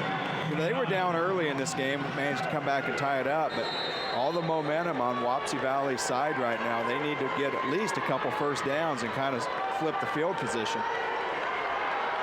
Morgan Wenzel sends 3 receivers to the left side. 1 to the right, Vanderkooy. Wenzel takes the snap. Wants to throw the ball over to Vanderkooy, and it's tipped at the line of scrimmage again. I think that might have been Chris Woods again getting a hand on it. He had a receiver open. We'll see it on the replay here. And absolutely, that is Chris Woods getting his hands up, knocking the football down. He's got a couple of knockdowns and a sack in this game. Yeah, that probably would have went for about an 8 or 9 yard gain because he had an open receiver on the out route. Bunch formation this time for Hinton. With the football is Dalton Becker. Becker, a couple 3 yards on that play, gets out to the 32-yard line. Pickup of 3. It'll bring up 3rd down and 7 now. It's kind of a well-designed play. It looked like a toss sweep that was going to go to the right, and then he took it back to the left. But B.J. Weepy read it really well and chased it down from behind. Closed captioning today is brought to you by Valley Bank. At Valley Bank, we lead with speed. Happy to have them along sponsoring the closed captioning here today at the championships. Here's a big 3rd down play. The pass is intended out here on the near side of the field, and a penalty flag comes out. Vanderkooy was the intended receiver. It was high over his head. Looks like we'll have pass interference. Let's find out who it's on. Yeah, Tyler O'Neal was in coverage. Looked like they both just went up for the football. As you mentioned, the pass was overthrown. On the defense. So a personal foul face mask penalty against Wapsie Valley. And there it is on the comeback coverage Was that Adam Bachman? That was a good call by the official. Boy, I didn't see that, but as he was coming down, that right hand just got in that face mask area. Totally unintentional, but good call by the official. Yeah, great call. Big break for Hinton. Brings up a first down for Hinton. Their 6th of this football game. Here's a handoff coming to the near side of the field, trying to find some running room as Dalton Becker, and Becker has nowhere to go. In fact, loses yardage on the play. Maybe lost 2. Yeah, Chris Woods was over there, made the tackle. O'Neill was over there as well. Wapsie Valley just did an excellent job just stringing out the play, and Becker wanted to cut back. He just couldn't find a lane. Boy, there's just been no room for him to run. 8 rushes, 17 yards for Becker. Second down now and 12. The ball placed at the 46-yard line in Hinton territory. Trips right this time. Back to pass now with the football is Wenzel. It's going to keep it. Rolls out to his left. Wants to throw it. He can't. He wanted to set his feet and throw the ball down the field, and the defense, Stone Kane, was right there. Yeah, great play by Kane. I think Wenzel thought maybe he could beat him to the outside, realized he couldn't, and this is set up to throw it. Great play by Stone Kane. Devin McGarvey was over there too to give the support. He was ready to take him on too, but didn't have to. Third down and 17 now with the ball placed at the 41-yard line. Hinton, last time, they had a face mask penalty that helped bail them out a little bit. They've got to come up with something here. Wenzel back to pass. Looks over the middle. Pass intercepted at the 46-yard line, and it will be a turnover. On the reception, Kent. Yep, Jake Gaylor intercepted it. Wenzel's done a great job all game long, not forcing the ball downfield, and kind of got a little impatient there. Great coverage again by Wapsie Valley, and I'm sure Wenzel would love to have that throw back. We'll take a break here on the Fairway Foods Championship Network. On the interception, Wapsie Valley with the football. We're back right after this. I'm Big John Kilcoyne, quarterback for this town's only state championship winning team. I'm the winningest QB of all time. I'm here to talk to you about the winningest pizza of all time, Casey's Pizza. Best tasting pizza around, with made from scratch dough, fresh ingredients, 100% real mozzarella cheese. Take it from me, Big John. With Casey's Pizza, you can't lose. Right now, get any large specialty pizza for just $13.99. Casey's, famous for pizza. This is no ordinary football. To Iowa Farm Bureau, this is the future of our youth, the pride of our communities, the energy that makes Iowa, Iowa. The Friday night that brings farmers, teachers, doctors, and kids all together. To Iowa Farm Bureau, this is the reason we work so hard. This is Iowa. Iowa Farm Bureau. People, progress, and pride. Welcome back here to the Unidome on the Fairway Championship Network. Alan DeBold along with Kent Larson here in the third quarter. 5:33 to go in the third quarter of play. It's Wapsie Valley with the football after the turnover at their own 40-yard line. Back to pass over to the far side of the field. Nice defensive play by Hinton. The intended recipient for the football that time was Ryan Miller. There you go. Thank you, sir. Dalton Becker on the coverage. And another big possession for Hinton's defense. You just kind of get the feeling the way Wapsie Valley's defense has kind of controlled the Hinton offense. Hinton can't afford to go down by 2 touchdowns. Chuck Reed made the comment back in the pregame show about making big plays for Wapsie Valley. They were able to come up with a big 50-yard touchdown run by Tyler O'Neill. He has the football this time, and he's stacked up at the line of scrimmage. No gain on the play. Maybe lost a half a yard. It'll bring up third down and long. Except for that one big rushing play, Hinton's defense has been pretty solid. Jake Hasselquist on the tackle.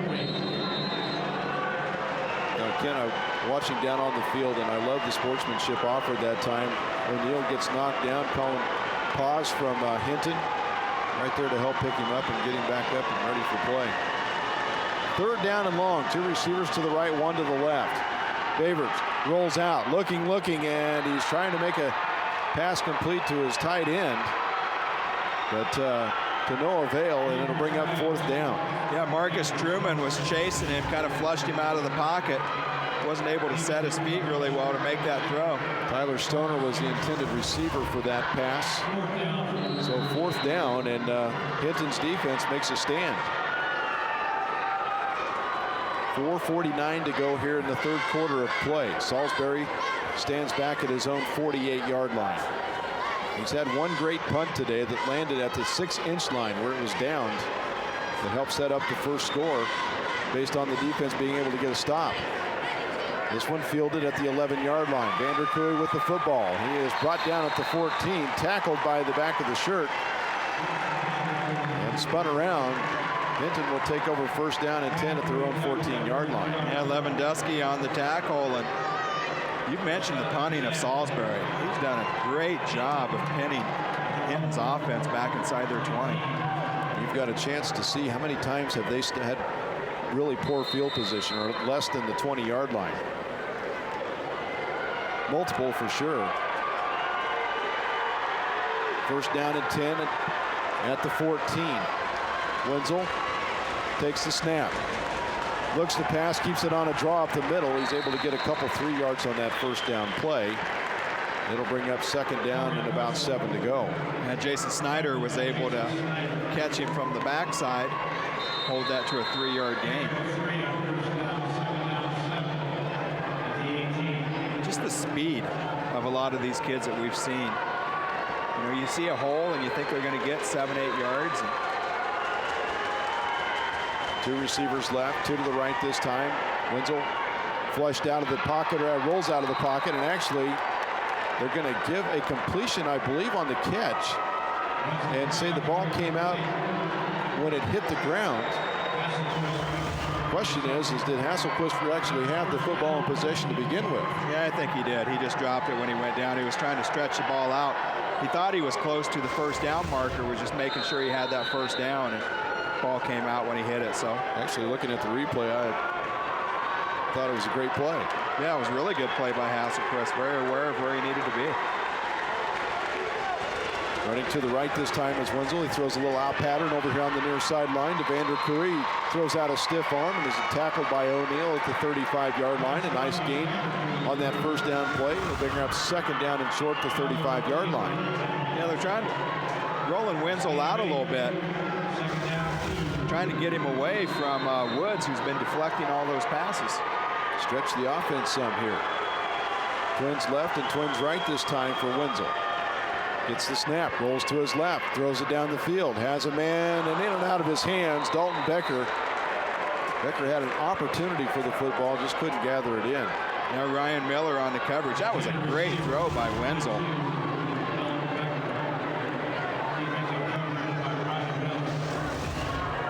So that'll bring up 3rd down and short. It's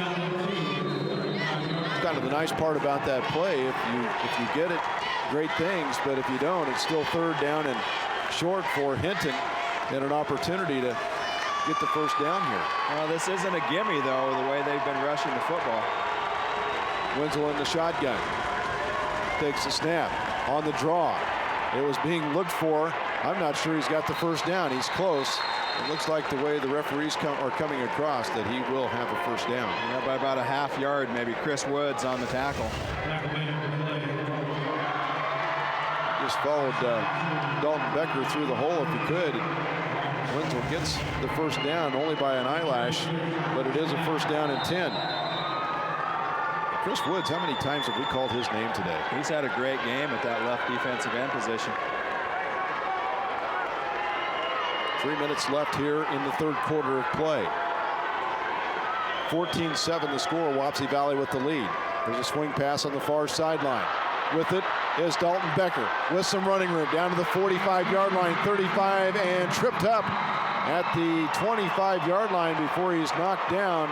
Another 1st down for Hinton, and the offense is moving right now. That's a gain of 38, and he picked up a great block on the outside. I didn't quite catch the number. And then he just made one move and was able to break it down the sideline. Ryan Miller knocked him out of bounds. That's Becker's 5th catch for 90 yards.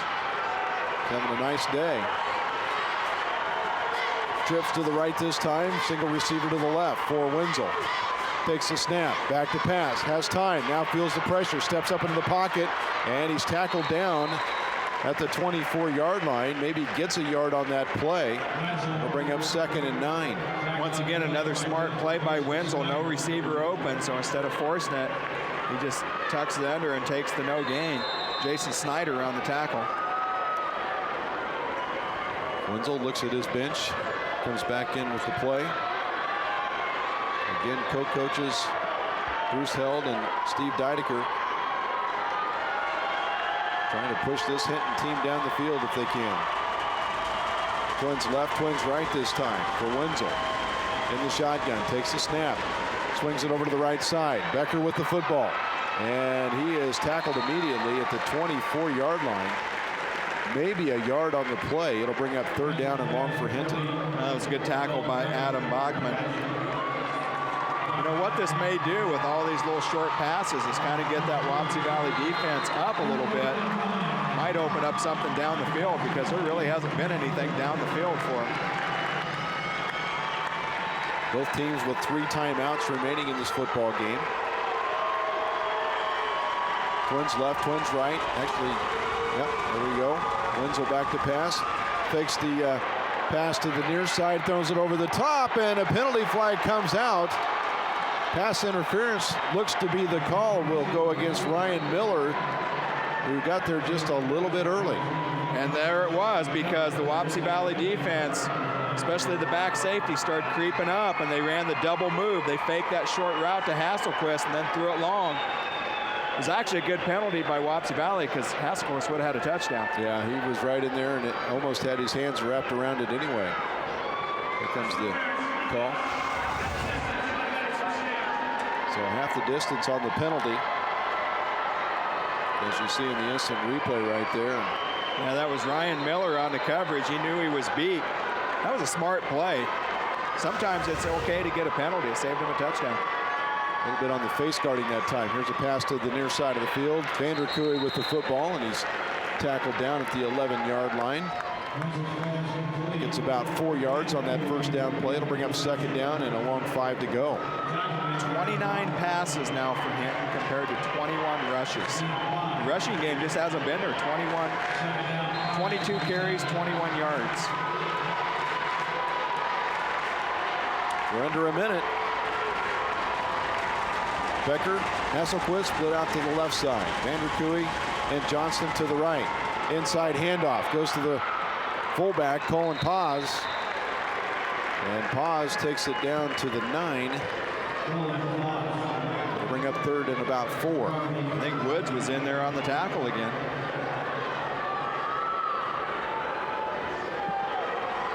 McGarvey as well. Looks like that Hinton's just going to let the clock wind down to 0-0 and move to the other end of the field. It's been a great football game up to this point. Class A championship football game here. We'll take a break on the Fairway Foods High School Championship Network. 14-7 is your score here on the Fairway Foods High School Championship Network. We're back right after these messages.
Welcome back here to the Unidome on the Fairway High School Championship Network. Alan DeBold along with Kent Larson. 3rd down and 4 yards to go from the 9-yard line for Hinton.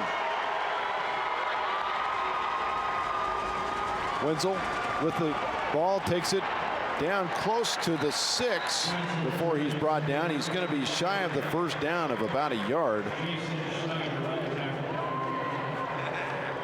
It'll bring up 4th down for Hinton.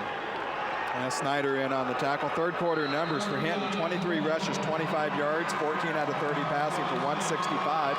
Total offense 190 for Wapsie Valley. 18 rushes, 98 yards, 6 out of 15 passing for 82. Total offense 180. And I think if anybody would have said Hinton would have more yards than Wapsie Valley after 3 yards, I don't know. Well, big 4th down play coming.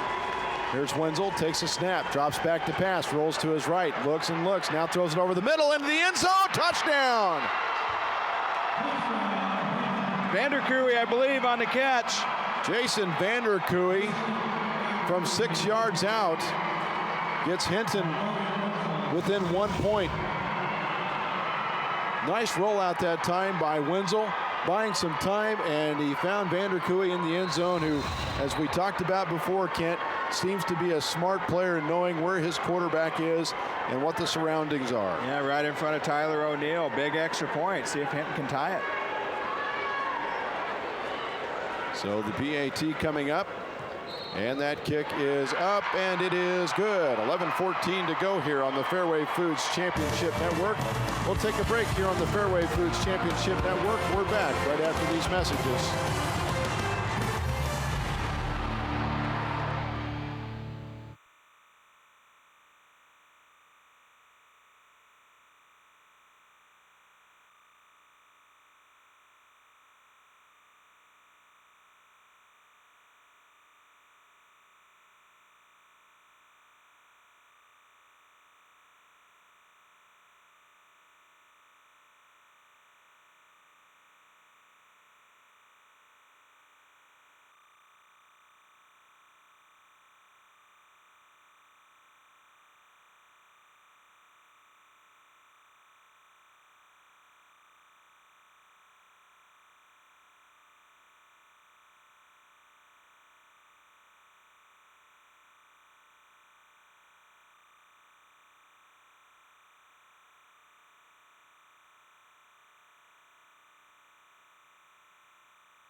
And you're watching the 2012 Boys State Football Championship presented by the Iowa Farm Bureau. As sole title sponsor of the Iowa High School Athletic Association, Iowa Farm Bureau is proud to champion Iowa's youth and all they have to offer in this great state. We thank Iowa Farm Bureau for their sponsorship. The kick is away, set down to the 11-yard line where it's fielded and brought back out to the 20, 25, and across the 30-yard line. And I believe, is that Miller on the return? Get a name and a number here for you for Wapsie Valley. That was Lewandowski with the return. No, that's not right either, is it? 24? 24 would be Kleitch.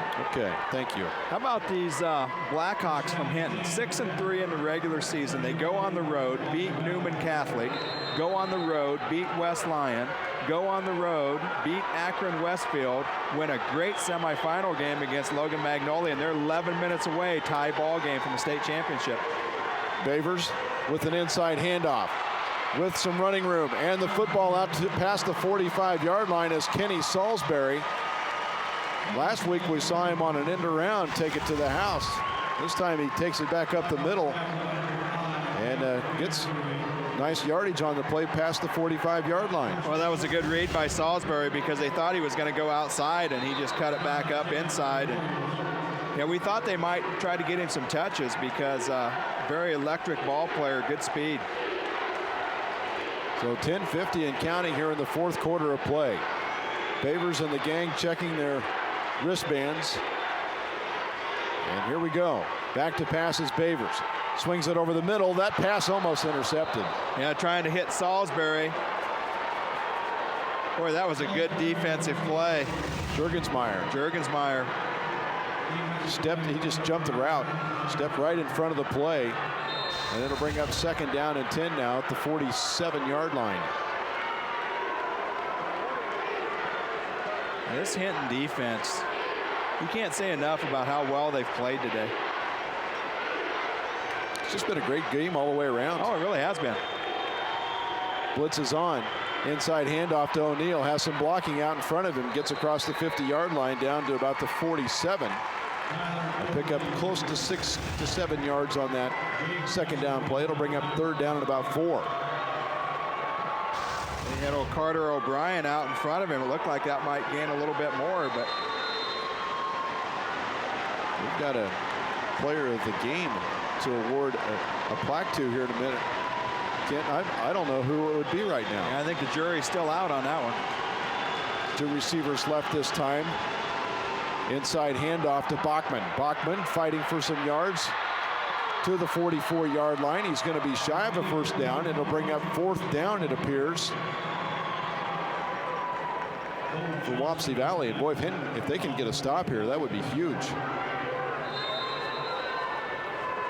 Going to bring the sticks in to measure. Yeah, I think he's just a little bit short. Not going to be short by much, but going to be a little bit short.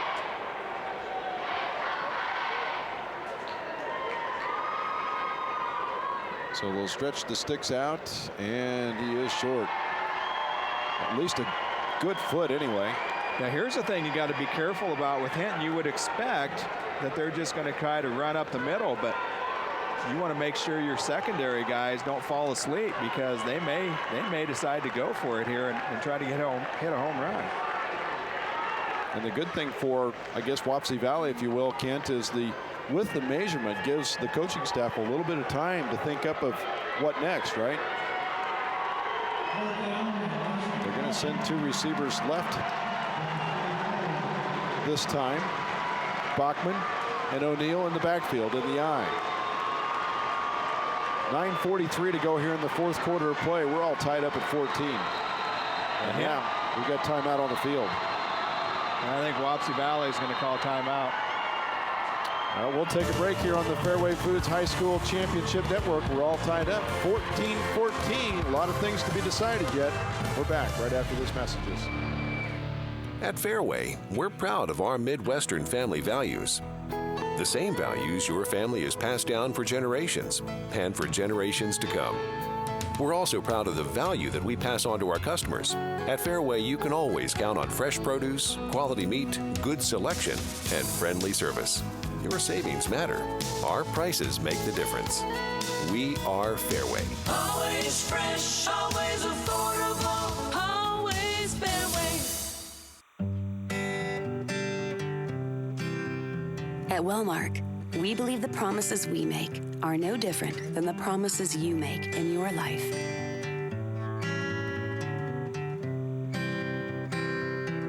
And like you, we do everything we can to keep them. Because that's what health insurance is, a promise.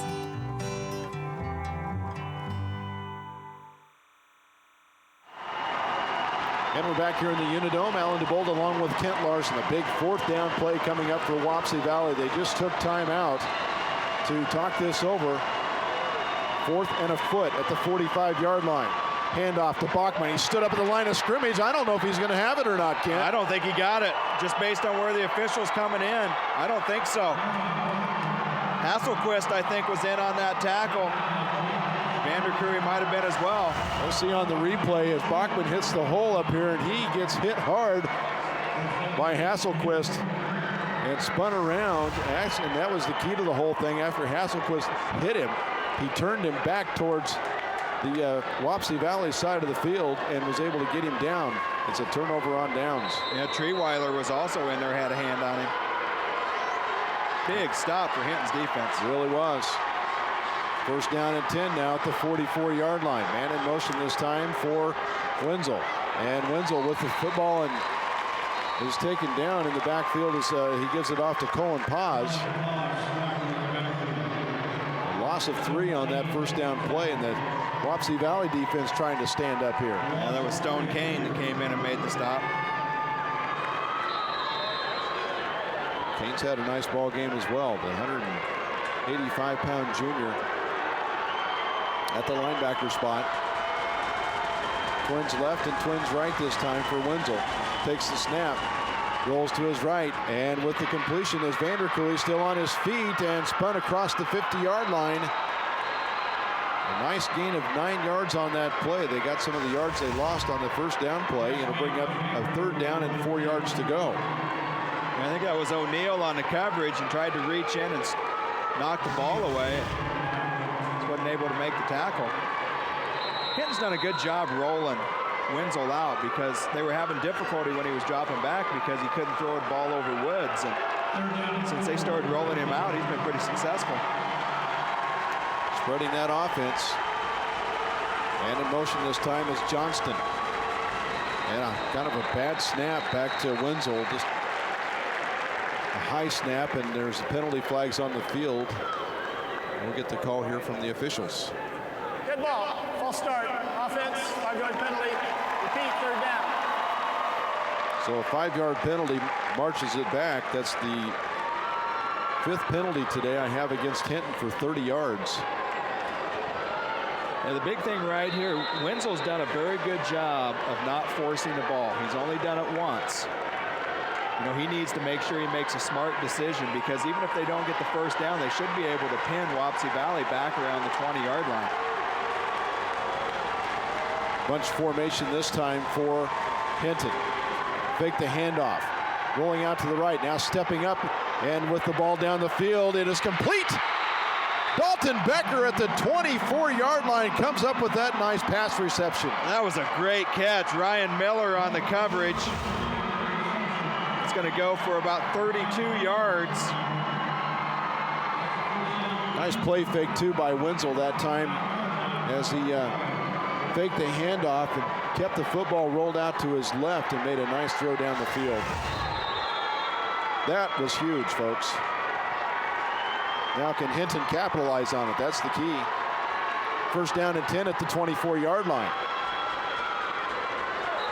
And encroachment possibly looks to go against Wapsie Valley. Red ball. Encroachment by the defense. A 5-yard penalty. When we talked about Dalton Becker, leading rusher for Hinton, he's only got 17 yards rushing. But boy, has he been active receiving. 7 catches, 123 yards. Yeah, he's had a great day. 40, 38, and 32 have been 3 of them. So 1st down and 5 now for Hinton inside the 20. Becker with the football this time, trying to find some running room, and there's that Wapsie Valley defense rising up for a loss on the play of a couple. It'll bring up 2nd down and close to 8 yards to go. Now Jake Gaylor on the tackle. 26 carries, 22 yards, 6 tackles for loss. This Wapsie Valley rush defense has been tremendous today. Wow. Yeah, the defenses for both of these teams have definitely played very, very well here today. 2nd down and 8 from the 21-yard line. Back to pass. Becker with the football. Was going to throw it over to Wenzel and decided better of not to do that. He's still on his feet, and he is tackled down at the 17-yard line. They were going to throw it back to Wenzel on the pitch back to Dalton Becker, and Becker couldn't find him open, so he just took off. Yeah, that was a great play by Becker. Just making something out of nothing. Smart decision not to try to force the football. It's probably in 2-down territory here. 3rd down and 3 from the 17-yard line. Wapsie Valley would definitely love to have a stop right here. Hinton with an opportunity to take the lead for the very first time in this game on this possession. They fake the handoff. Little student body left this time. With the football is Wenzel. He's tackled down inside the 15-yard line, close to the 13. He's close to a 1st down. They got a good block on the outside by Cole Johnston. And it is a 1st down. That's the 11th 1st down I have in this football game for Hinton. Time of possession, Kent, has to be on Hinton's side today. Well, it was at halftime. 22 minutes and 45 seconds at the end of the third quarter versus 13-15, so a big difference. Back to pass is Wenzel. Now rolls out to his right, has blockers in front. Good defensive pursuit this time, though, from Wapsie Valley as he picks up minimal yards on the play. It could have been a lot more. He gets about 4. It'll bring up 2nd down and 6. Kenny Salisbury on the tackle. A couple of guys out in front of him, Avery Pierce being one of those. That pulling left guard. Yeah, Paz was out there as well. 5:08 and counting here in the fourth quarter. Yeah, I don't know if they've tried a field goal this year, but they're getting down close enough where it's not a whole lot different than an extra point. Twins right, Twins left.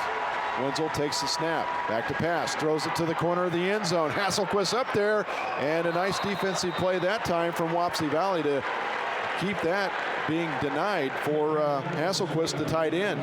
Yeah, Lewandowski was over there under coverage. I think Hinton's lucky that one didn't get picked off.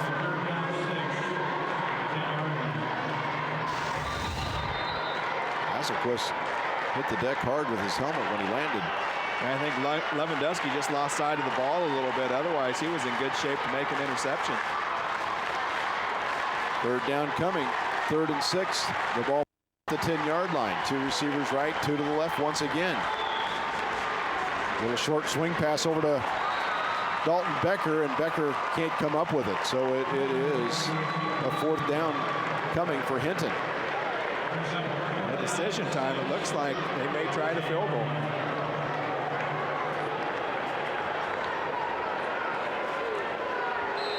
And to do the kicking for Hinton, Wenzel is going to mark the spot of the kick at the 18-yard line. Number 26, Gross Hotlick. Gross Hotlick with an opportunity to is off to the left, no good. And Wapsie Valley denies an opportunity from Hinton. We'll take a break here on the Fairway Foods High School Championship Network. Your score 14-14. We're back right after these messages. Stretch you fast, really fast. Sometimes it's difficult to keep up with all of life's little curveballs. That's why at Valley Bank, we lead with speed. We know how important your time is. When time is money, you need a bank that can keep up with you. So we strive to quickly adopt the latest trends. At Valley Bank, customers are our most important asset. And in this economy, we do everything we can to meet their individual needs. We take pride in helping all of our customers their financial goals. At Valley Bank, we lead with speed. Give us a call today. Iowa Bank's Midwestern values like honesty and we don't just say what you want to hear, we carefully listen to your needs, achieve your goals. Whether you're financing your child's education, growing your company, or starting a new business, you can count on Iowa bankers for honest advice. To find an Iowa bank near you, go to myiowabank.com. Iowa Banks, Iowa Values.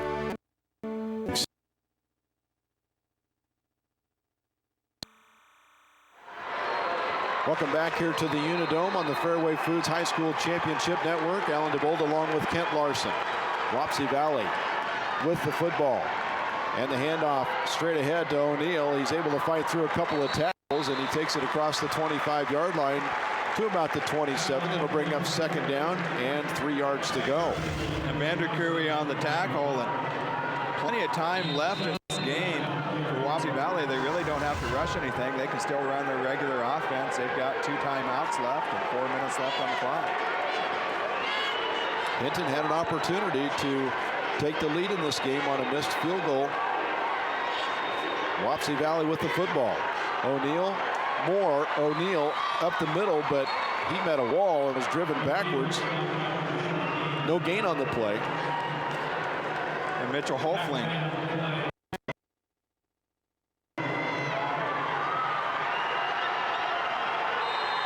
So we've got a 3rd down and 3 now coming up for Wapsie Valley. O'Neill had. They've done a good job containing him. Got to take the 50 away from his totals. About 40 yards for the day. Back to pass is Wenzel. Wants to go deep. Salisbury, the intended receiver, with the catch. at the 45-yard line in Hinton territory, and there is Mr. Salisbury. Yeah, great catch by Salisbury. The defender for Hinton never saw the ball. He was looking straight at the receiver. He was close to being out of bounds. It was Becker on the coverage.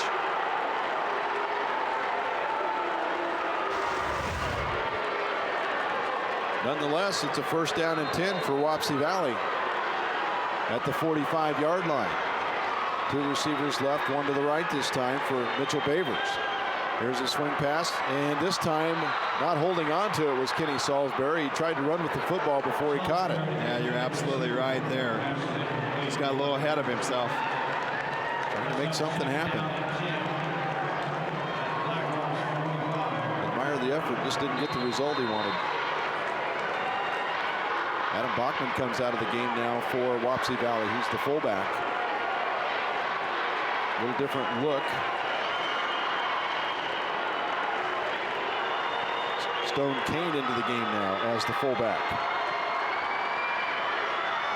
Here's a handoff. O'Neal straight up the middle and chopped down at the 38-yard line. Got a nice head of steam, but that gap closed down very quickly. Yeah, that might have been Vanderkooy. It was Morgan Wenzel. Yep. A gain of 6 yards on the play, almost 7. It's third down and a long 3, the ball at the 38-yard line. You know, this is one of those games, Alan, where you're going to feel really bad for the team that loses. Right. Because both these teams have played great today. They really have. Bavers and the rest of the group check their wristbands. Third down and 3. Hand off to O'Neal. He hit the hole hard that time down to the 30-yard line. Splits a defender and is drug out of bounds inside the 20. And they're going to get a late hit, too. That's going to move it down to about the 10.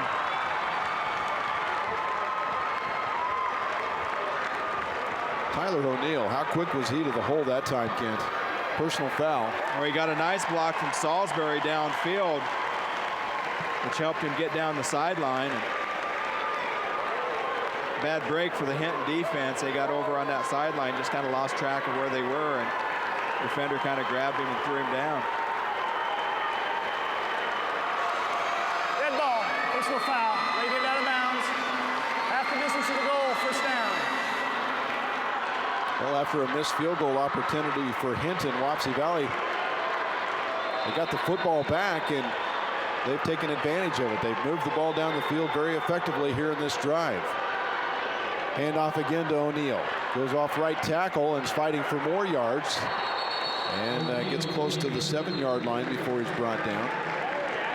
Hasselquist on the tackle. If you're Hinton, you start thinking about taking some timeouts. Trying to preserve a little clock. Well, if they give up any points with this clock running, 2 minutes. And if they give up any points, especially if it goes a couple more downs, they're not going to have much time left. A couple on that play. It's second down and 8. The ball at the 8-yard line. Bavers checks the defense.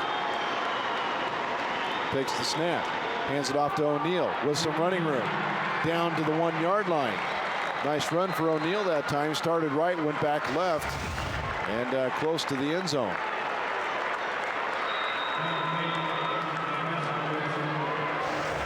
Yeah, I think now you definitely need to look at taking timeouts if you're Hinton. We'll take a break here on the Fairway Foods Championship Network. Timeout on the field. Your score, 14-14. We're back right after these messages. With DeKalb, strength runs deep. All season long, DeKalb stands strong, powering through the season, standing tall even in the toughest conditions. So when it comes time to harvest, you're bringing out the big scales. Count on industry-leading genetics and advanced genuity traits to help you get more from every acre. For results you can take to the bin. For strong roots, stalks, and yields, go with DeKalb. 100 years strong.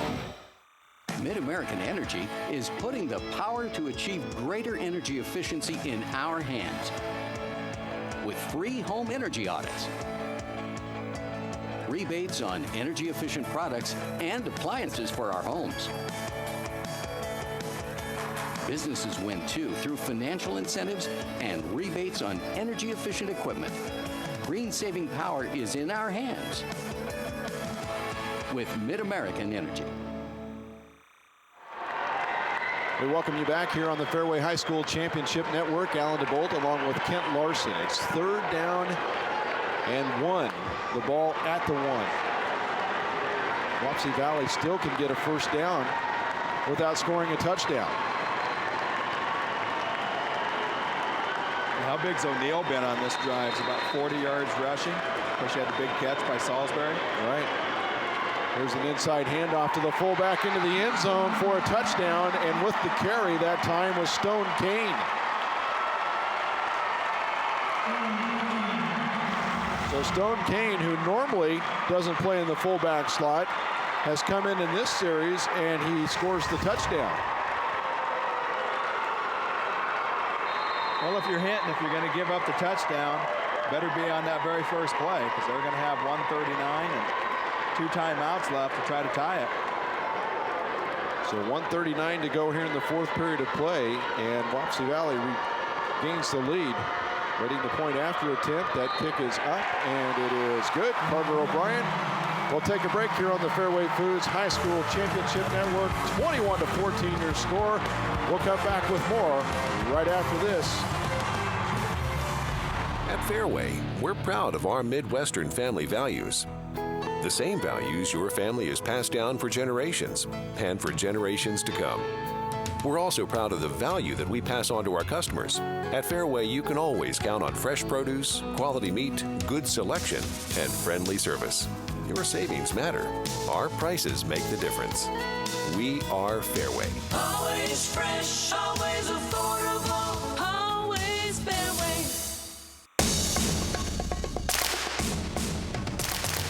This award shows how Kemper is not only dedicated in sports in the classroom, but in both, and it shows the effort that we put into both to strive to do our best.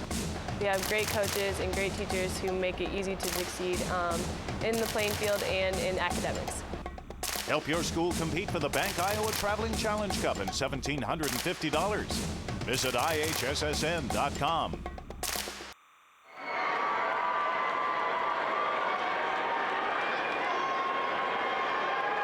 We welcome you back here to the Unidome. Alan DeBolt along with Kent Larson, and Wapsie Valley showing why they are undefeated on the season as they were able to come back on this 14-14 tie and score a touchdown to go up 21-14. Salisbury just squibs it along the ground, fielded at the 20-yard line. Out to the 25 and 30, and still with the football running hard out to the 40-yard line. That's some great effort right there by Austin Anfinson. Yeah, I thought when he first picked that up, he was going to turn around and throw it back to one of the deep backs, but boy, he just kind of rumbled up. Good field position for Hinton. So 1:32 on the clock, as you had mentioned, Kent. Not a lot of time for Hinton. They do have a couple of timeouts remaining. Now, how big was it for Wapsie Valley after that field goal opportunity missed by Hinton to come back and score a touchdown and take some time off the clock? 3 receivers to the right side, 1 to the left. Wenzel, the quarterback, has a man in motion. That's Johnston. They fake the hand. They actually do a throw by Vanderkooy down the far sideline. It's up. Salisbury catches it for the interception. That's a big play. Yeah, Salisbury read that really well. They were trying to throw it back to the quarterback going down the sideline. He was just back there. They had a 2-deep safety, and he stayed at home. He didn't bite on the fake reverse. Now pause with the football. As you mentioned, Kent, the fake reverse. That will be the play of this football game, brought to you in part by Wellmark Blue Cross and Blue Shield. That is the big changer. It's not over yet, though. There's still some opportunity. Right now, Hinton's got to fight for the football and see if they can get a turnover themselves. They got field position. If they can get a turnover. And they've got 2 timeouts left, so they can stop it twice. They could have a chance to get the ball back. There's O'Neal with the football and gets out past the 30-yard line to about the 31. Gain of 3 on the play. And a timeout called by Hinton. So we'll keep it here with the call. Wellmark play of the game. That was a big play by Kenny Salisbury to come up with that one. And you watched Hinton, they rolled the dice there and tried to come up with something big. But Salisbury did a good job of staying home on the play. Well, second time they've tried to run that play. They hit it the first time with Vanderkoo. He threw a 36-yard pass in the first half, but almost looked like Wapsie Valley was kind of waiting for it.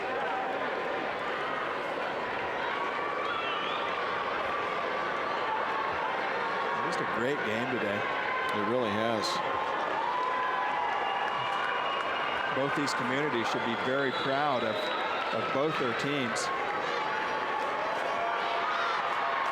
A nice crowd has filled in here today too, Kent. And what's fun, we got a lot of football towns here watching the games as well, the championship weekend. Second down and 8 yards to go from the 30-yard line. 1:17 on the clock. Hinton can stop the clock one more time. Handoff to the fullback and out past the 30-yard line, close to the 33.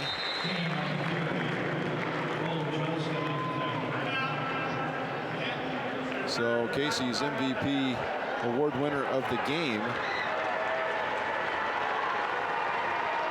And Vince, who'd you give that to? O'Neal, I believe. Looks he would be the guy. He's had a pretty good sized day. There he goes, Tyler O'Neal with a 9-yard touchdown run. And then the big one, this 50-yard touchdown run by Tyler O'Neal into the end zone. That put Wapsie Valley up 14-7 in the contest. Finished off by Stone Kane's 1-yard touchdown run to put Wapsie Valley up 21-14. And then the play of the game presented by Wellmark was the Kenny Salisbury interception here late in this football game. Yeah, right now O'Neal has 127 yards rushing on 24 carries, and he's caught 3 passes for 62 yards. So close to 200 yards all purpose. And Mr. Reed had that right in his keys to the game. More O'Neal. He's not ordinary, that's for sure. Third down, and we'll call it 4 from the 33. Favors, and penalty flags come out. That's going to be a procedure. 5-yard penalty. Still third down. 5-yard penalty. 45 yards of penalties against Wapsie Valley here today.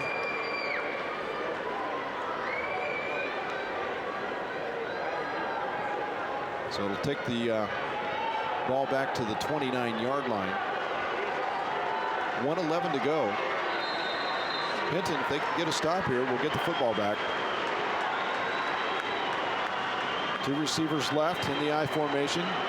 Hand off to O'Neal. Hits the hole hard, and his head was jerked back. Somebody got a hold of a face mask, and O'Neal goes down hard, but he's pumped. He's over here fist pumping the crowd, saying, "I'm okay." Yep, and that could be your ball game, because I think that's going to give a first down to Wapsie Valley, and they can just run the clock out. That'll be a personal foul, I would assume.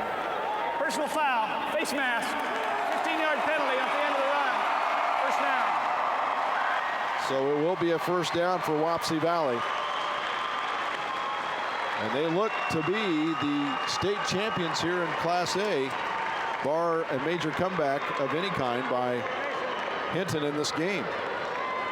Yeah, you're going to see victory formation. They'll probably have to snap it at least twice.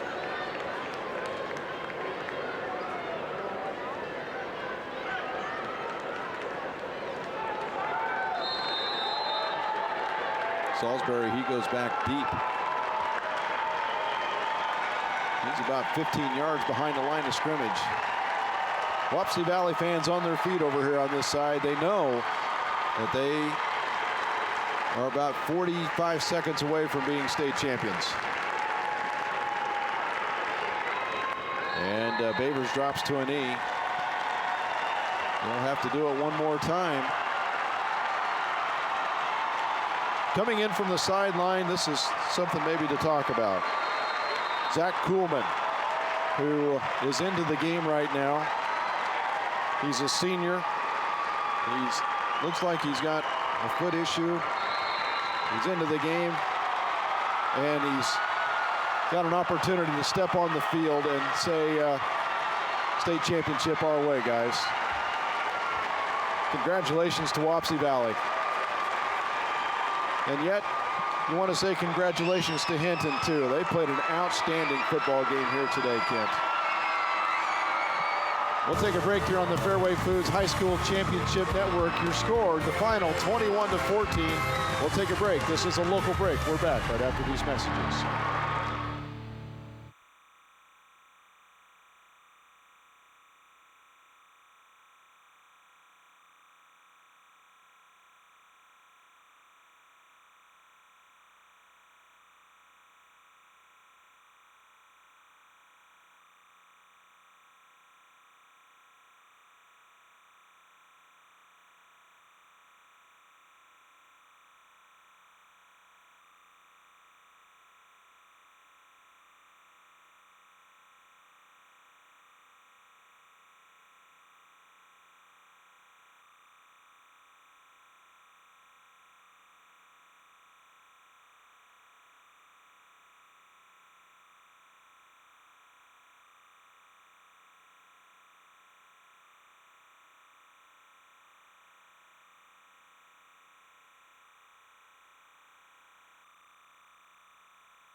Fans, at this time, we direct your attention to midfield, where Bud Legg will announce today's award winners. Ladies and gentlemen, the awards program of the Athletic Association is one of the largest in America. In addition to the trophy each team wins for its school, each player will receive a state tournament medal, a certificate, and a colored picture plaque of their team, and a special autographed football for their teammates and coaches to sign. These awards are made possible because of the exclusive partnership the Athletic Association has with the Iowa Farm Bureau, and we trust they will be a lasting memory of the thrill of playing in an Iowa State Championship. To present the championship game trophies, banners, and medals to the players, coaches, and cheerleaders, members of the Board of Control of the IHSA, Brett Nanning, Superintendent of Schools at Tri-Center Neola, Randy Moffitt, Superintendent of Schools at North Mahaska New Sharon, and Steve Oberg, Superintendent of Schools at Maple Valley Anthony.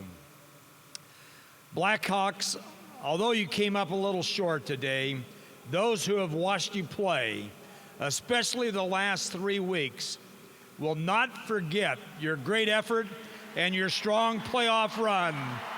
Our congratulations to the Blackhawks of Hinton on a terrific season.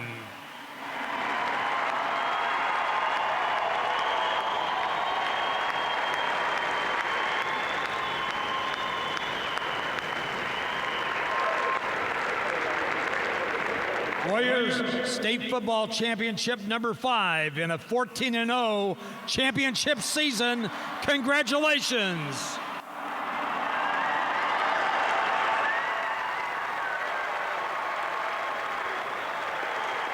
Been a great run for Wapsie Valley as they victor today, 21-14 with the victory over Hinton. We'll take a break here on the Fairway Foods Championship Network. This is a local break. We're back right after this.